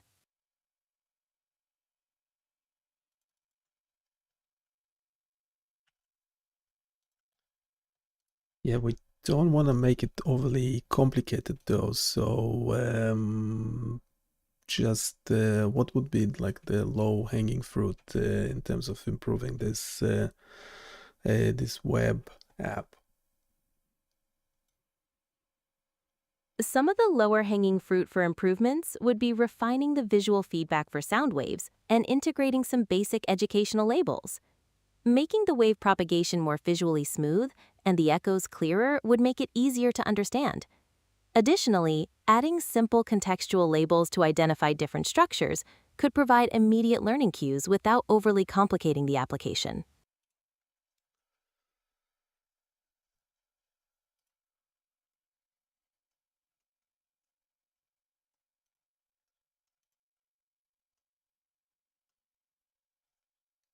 Yeah, let's actually move on. Let's move on. Wait. Yeah, stop the prompt engineer. Should we turn it into...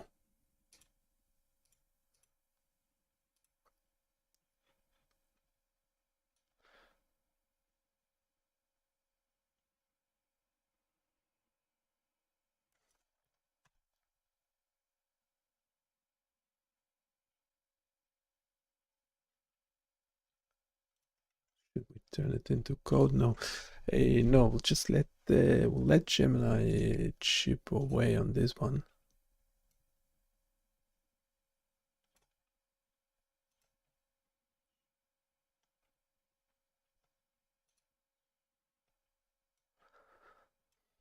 Yeah, it's not much better.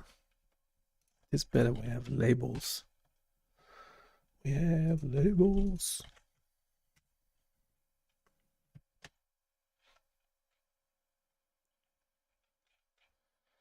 Yeah, we have the text explanation. We can move the prompt around, emit pulse. We have audio. Okay. We have a demo. So just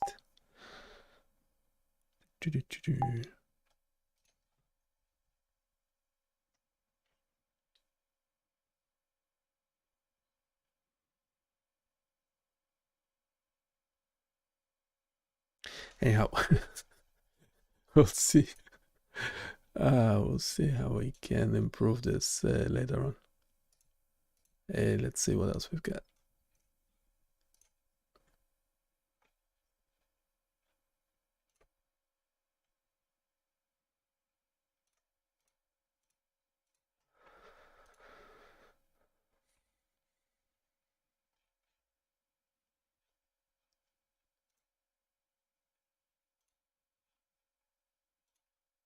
Okay, we also have this MRI simulation.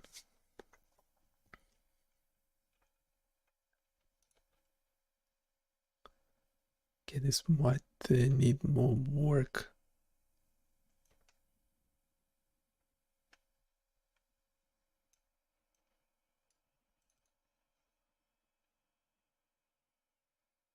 Just need to make sure it fits the screen. Okay.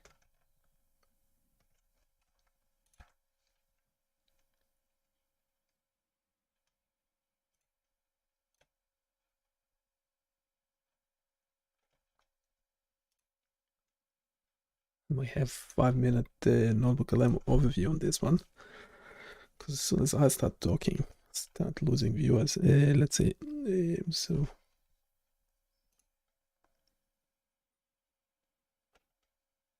okay, we okay. We want to. What's up with the 1 2 1 2? Oh, come on. 1 2.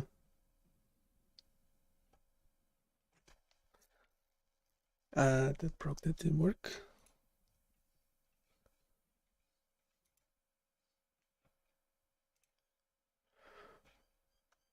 We want to improve. We want to. Why that doesn't work? It's because our microphone's taken over by.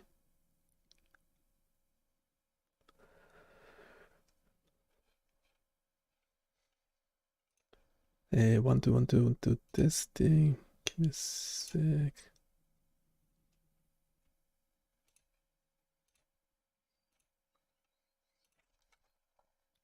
One two testing. Should have another microphone. No, that doesn't work.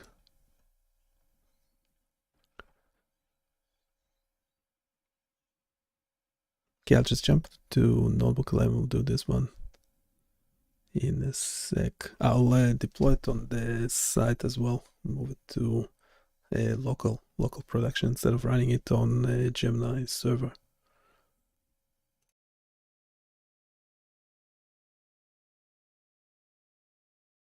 Welcome, Deep Diver. Today, we're jumping into something pretty incredible, the basic principles behind MRI machines. And we've got this great tool, the MRI machine web simulator, that actually lets you interactively see how it works. Exactly. Our mission today is to really unpack how this simulator visualizes those tiny hydrogen atoms and how they generate the signal that lets doctors see inside the body. It sounds complex, but the simulator breaks it down nicely. It really does. Okay, let's unpack this. So the core idea of this simulator, its real strength, is showing you what's normally invisible. It shows how all those hydrogen protons in your body, which are everywhere, especially in water, how they react when you put them in different magnetic fields. Right, and it's that reaction that produces the signal MRI machines detect, and it turns physics into something you can, like, click through. Well, let's walk through it. The first step you see is apply main field, B0. Yeah, and this is fundamental. When you click that, you're seeing the effect of the MRI's main huge magnet. It forces, well, encourages, the majority of those hydrogen protons to align themselves with that powerful field. It's fascinating, really, how your body's own atoms become the tools. It sets the stage, basically. Precisely. Without that initial alignment, that baseline, you can't really do much else. Yeah, okay, so things are lined up. The simulator then prompts you to apply RF pulse. What's happening there? Oh, this is where we add a little energy into the system. Think a nudge. Exactly like a nudge. It's a very specific radio frequency pulse. Think of it like flicking a spinning top just right. Okay. It tips some of those line protons out of alignment with the main field. They absorb that RF energy. And that tipping is absolutely crucial because they won't stay tipped forever. Right, they'll want to go back. They will. But before they do, we need to know where they are, which brings us to the next step. Apply gradient. This always felt like the bit that makes the picture possible. It absolutely is. This answers the big question. If you get a signal back, how do you know if it came from, say, your knee or your ankle? Right, location, location, location. Exactly. Gradients are these weaker magnetic fields that we turn on and off very quickly, and they slightly change the main magnetic field strength across the body. So the field isn't uniform anymore. Correct. It varies predictably. This makes protons in different locations wobble or precess at slightly different frequencies. Ah, like giving each spot its own little signature frequency. You got it. That frequency difference tells us where the signal originated along that gradient. That's spatial encoding. Yeah, very clever. And that leads us to the final click. Detect signal. Yep. So the RF pulse is off, the gradients have done their work in coding location, and now those protons that got tipped, they start to relax back into alignment with the main B0 field. And as they relax, They release that energy they absorbed from the RF pulse. They emit their own faint radio frequency signal. the echo, basically. The echo is a good way to put it. And when you click Detect Signal, the simulator visualizes capturing that echo.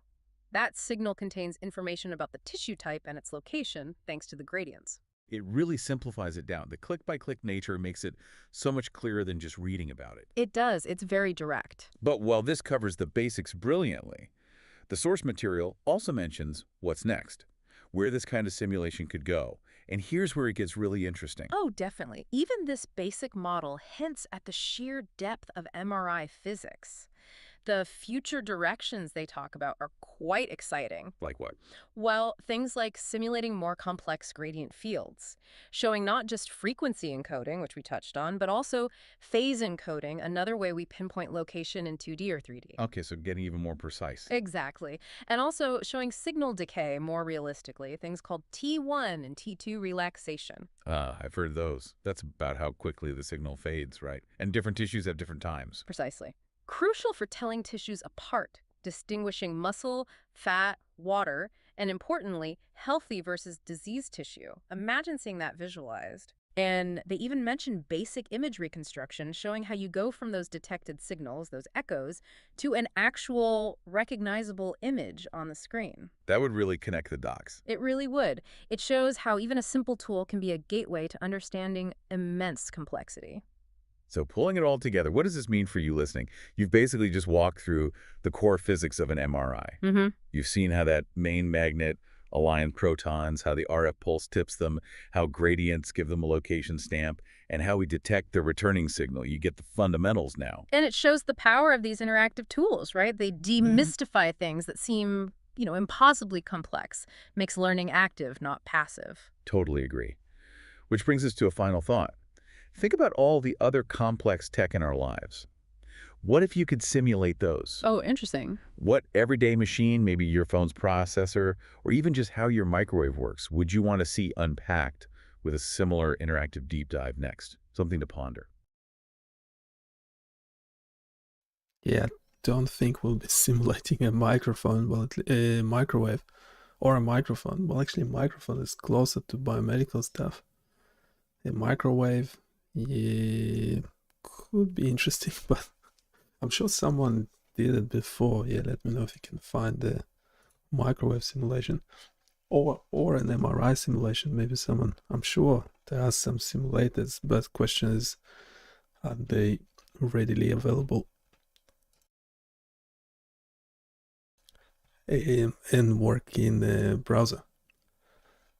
So there's some weird things about it that it does make sense. Applying main field, applying RF pulse, applying gradient, detecting signal. Does it make sense? Does it make sense?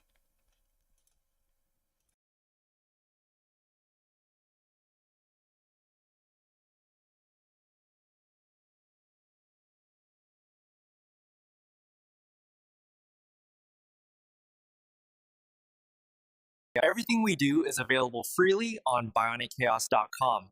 Please consider supporting me on Patreon, and don't forget to click like, subscribe, and comment. Everything we do is available freely on BioniChaos.com. Please consider supporting me on Patreon, and don't forget to click like, subscribe, and comment. Everything we do is available freely on BioniChaos.com. Please consider supporting me on Patreon, and don't forget to gently click like, subscribe, and comment. Everything we do is available freely on BioniChaos. Okay, you get the picture. Get the picture.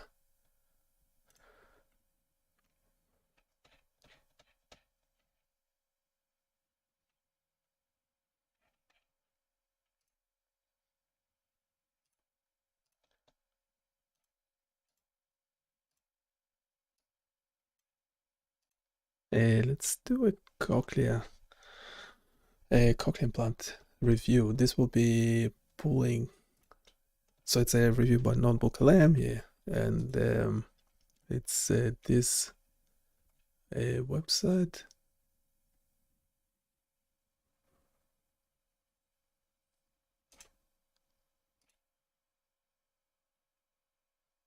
We did the Fourier series. We have a PET scanner simulation. I'm really not sure how good that is. I suspect it's not great.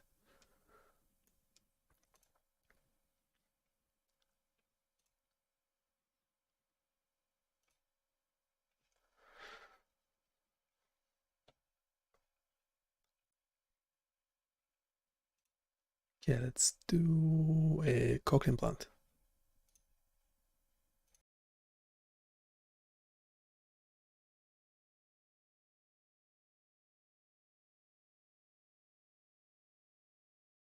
Welcome to the deep dive. Think about sound for a moment, just how fundamental it is, right? It's how we connect, how we experience so much of the world. Absolutely. But what happens when that experience changes? Maybe drastically.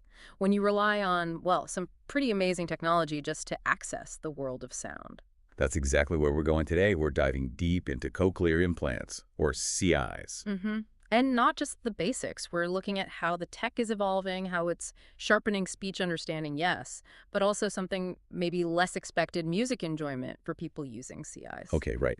So for this deep dive, we're leaning on some recent, really interesting research papers. Yeah, these aren't just dry lab reports. So they get into the nitty-gritty of signal processing, sure, but also user-focused design and really the human side of hearing with an implant.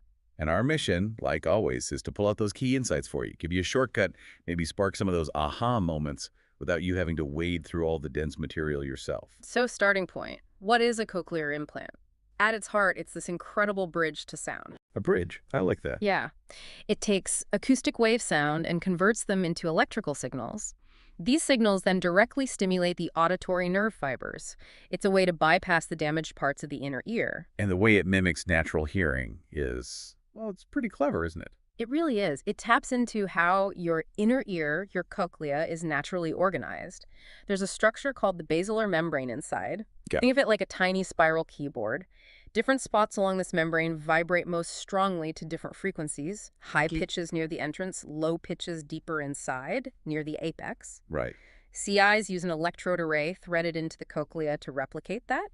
Specific electrodes stimulate specific nerve fibers, essentially mapping frequencies to locations, mimicking that natural process. It's fascinating technology. And it has a history. It wasn't just invented yesterday. Not at all. The first ideas and devices emerged back in the late 1950s.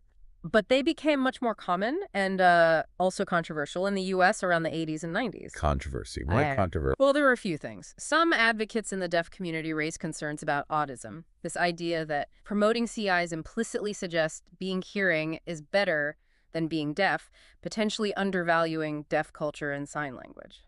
I see.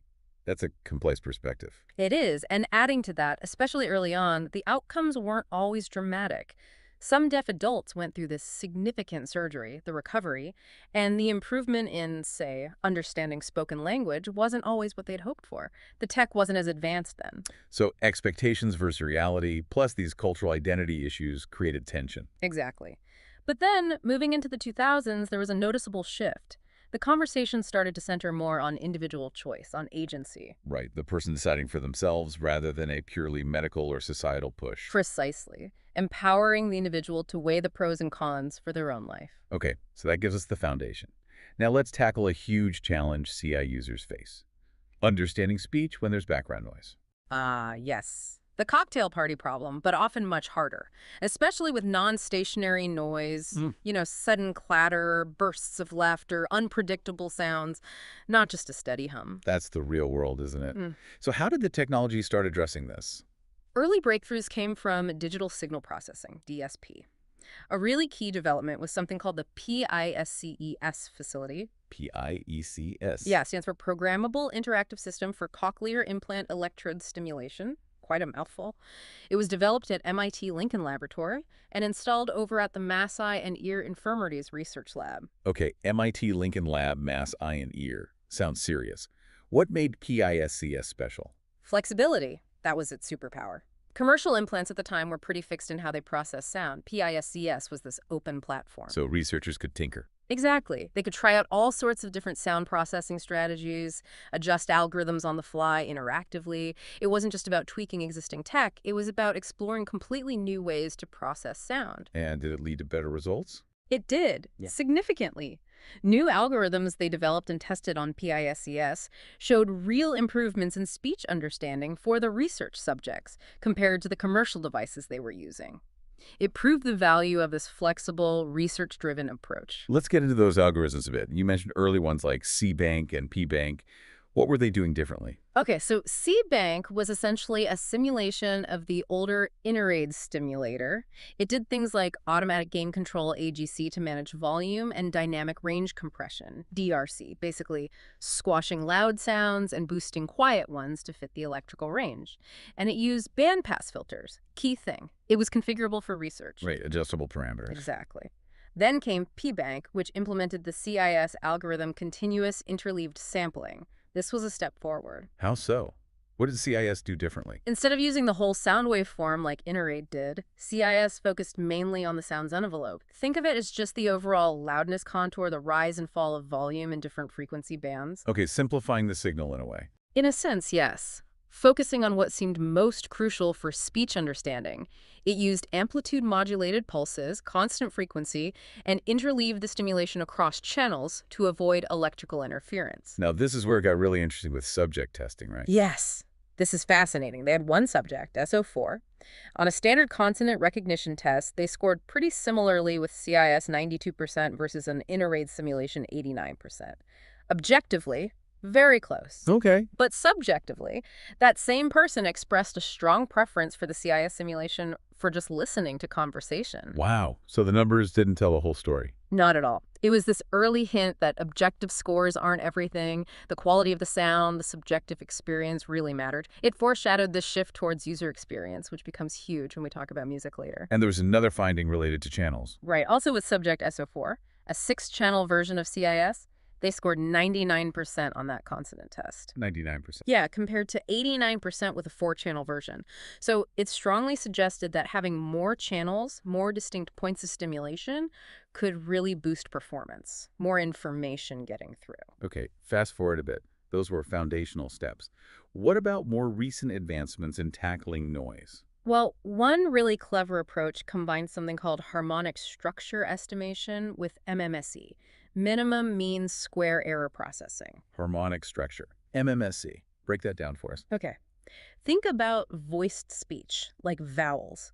The sound energy isn't spread evenly. It's concentrated in harmonics, neat, regularly spaced peaks in the frequency spectrum. Like the overtones on a musical instrument. Exactly like that. Noise, on the other hand, tends to fill in the gaps between those harmonic peaks, especially that tricky non-stationary noise. Oh, okay. So this method first tries to estimate where those speech harmonics are. Once it has a good idea of the harmonic structure, it can basically say, okay, energy at these harmonic frequencies is likely speech, energy between them is likely noise. So it separates speech and noise more intelligently. Much more intelligently. It allows the MMSE noise reduction part of the algorithm to work much more effectively because it gets a better, cleaner estimate of the noise, even when the noise itself is changing rapidly. And the results, does it actually work in practice? Oh, yeah. The results are quite striking. They tested this in different noise levels, measured by signal-to-noise ratio, SNR. Right.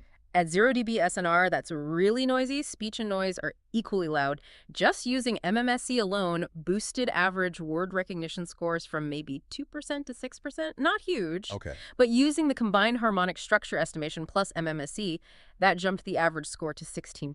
Wow, from 2% or 6% up to 16%, that's a big leap. It's a significant improvement in very challenging conditions, and even in slightly less noise. At 5 dB SNR, the combined method took scores from 29% up to 41%.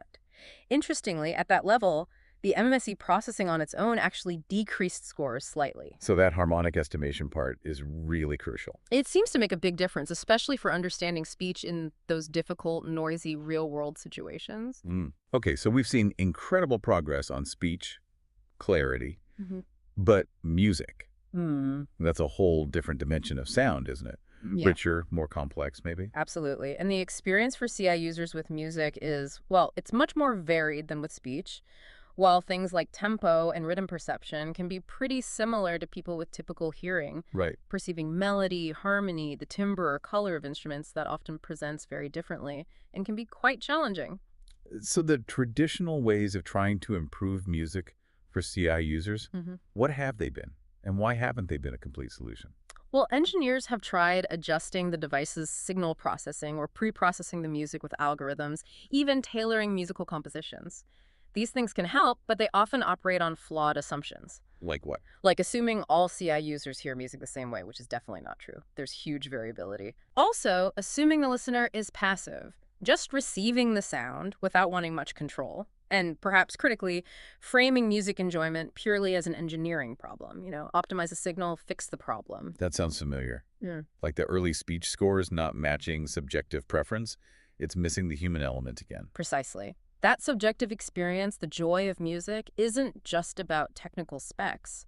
This realization led to a really important shift. Right. Moving away from just problem solving towards co-exploration, thinking of it as an opportunity for audio engineers and expert CI listeners to work together. Co-exploration, I like that.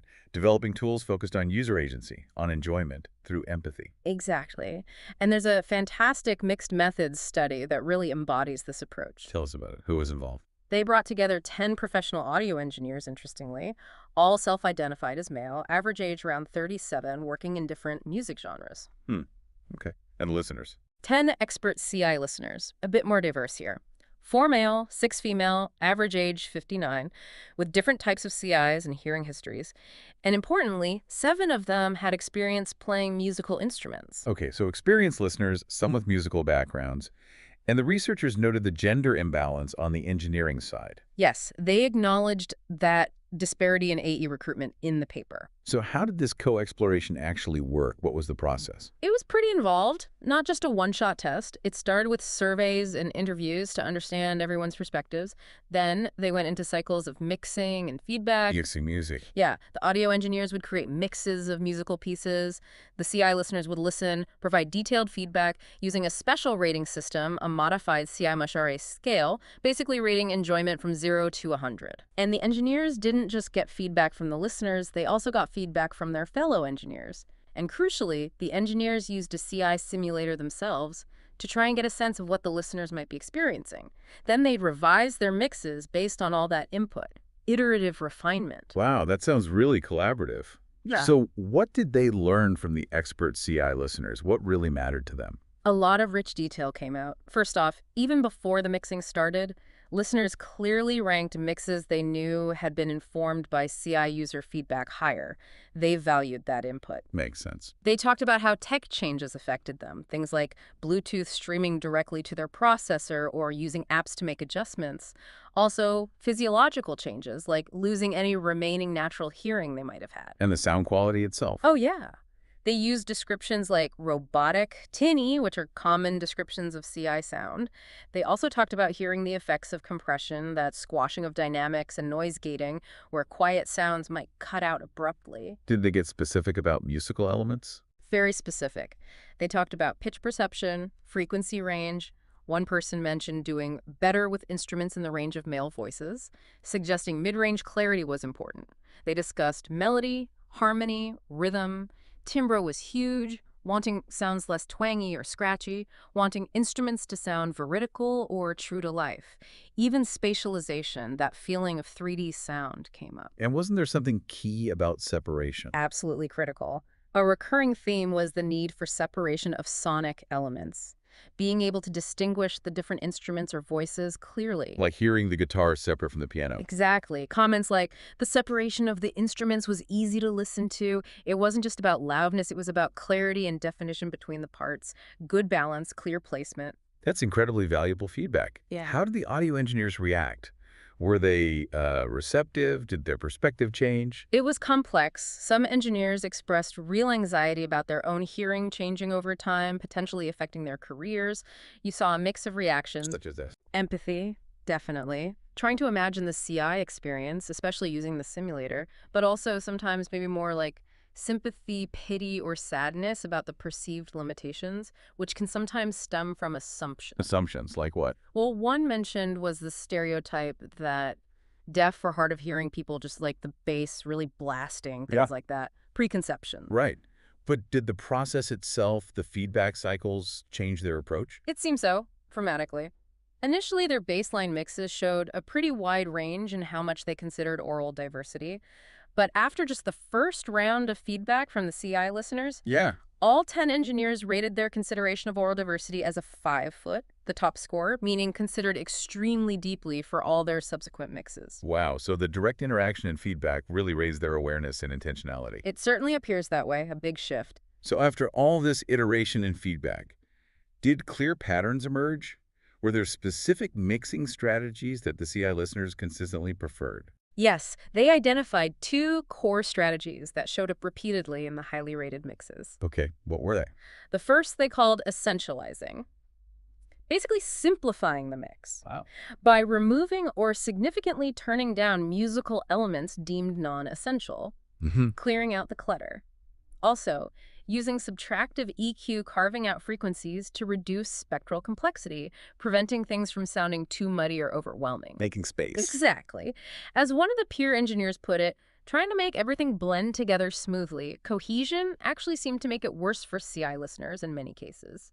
The key was often to essentialize, strip it back to the core components. Okay, essentialize. What was the second strategy? Almost the flip side. Yeah. Exaggerating. Once you've identified the essential elements, you make them really stand out. Boosting them. Boosting them, yes, through volume increases, but also using tools like compression to make them consistently loud, saturation to add a bit of harmonic richness or edge, boosting EQ in key frequency ranges, even adding octaves like doubling a bass line an octave lower or a melody an octave higher to make it cut through. So simplify first, then make the important stuff really pop. That seems to be the pattern, and they found specific techniques associated with this. Things like heavy compression and tight band pass EQ on drums to make them punchy without being messy. Mixing drums and lead vocals quite loud relative to other things. Big boosts in the sub-bass for kick drums and bass guitars.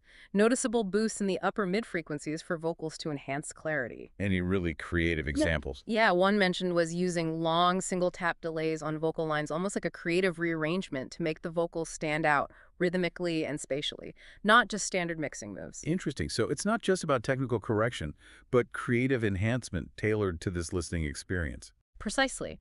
Using the tools of music production in a targeted way, guided by listener feedback. Beyond the mixing techniques, did this study reveal anything about the sort of bigger picture, systemic issues? It did. It highlighted feelings of exclusion reported by the CI users within the broader music industry, pointing towards issues of systemic ableism and autism. And on the engineer's side, it revealed that many felt they hadn't really been trained adequately on how to consider oral diversity. And as mentioned, that anxiety around their own hearing preservation was quite prevalent. So gaps in training and awareness within the industry itself. Seems that way. And finally, the study strongly reinforced something seen in earlier research. A real desire among many CI users for more agency, more personal control and personalization over how they listen to music. They don't just want a better signal, they want to shape their own experience. Exactly. It's about enjoyment, control, and participation, not just reception. Wow. Okay, what a journey. We've gone from the basic mechanics of how a CI works, through its history, the challenges, the controversies, that vital shift towards individual choice. Right, then into the nitty-gritty of improving speech understanding, tackling noise with some really clever signal processing like that harmonic estimation technique. And finally landing on this really nuanced exploration of music. Moving beyond just fixing a problem to this idea of co-exploration, empathy, and user agency in designing for enjoyment. It really shows how critical thinking and bringing in diverse perspectives, engineers, listeners, researchers, truly enriches our understanding. We saw how focused engineering delivers clearer speech, absolutely. But we also saw how empathy, collaboration, listening to users, that's what's starting to unlock a better music experience centered on agency and joy. Yeah, it really makes you think, doesn't it? Yeah. If getting music and speech right for diverse hearing experiences demands this level of deep collaboration, putting user agency front and center, and being willing to challenge the status quo, what other areas of technology or design or even just how we interact could benefit massively from that same kind of empathetic co-exploration? Where else could we build things that don't just function, but truly facilitate joy and independence for everyone?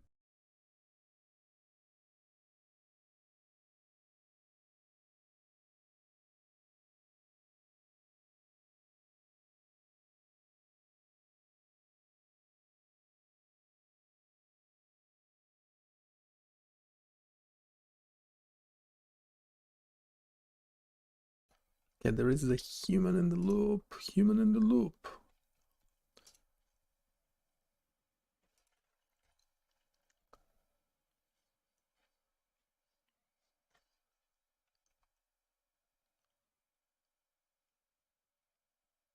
Yeah, the stream seemed to be dying.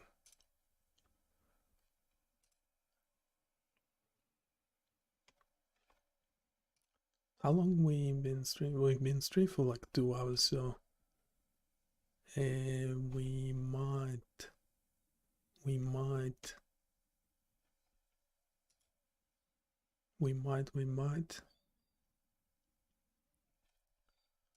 yeah, I might finish this one and start again fresh sometime later.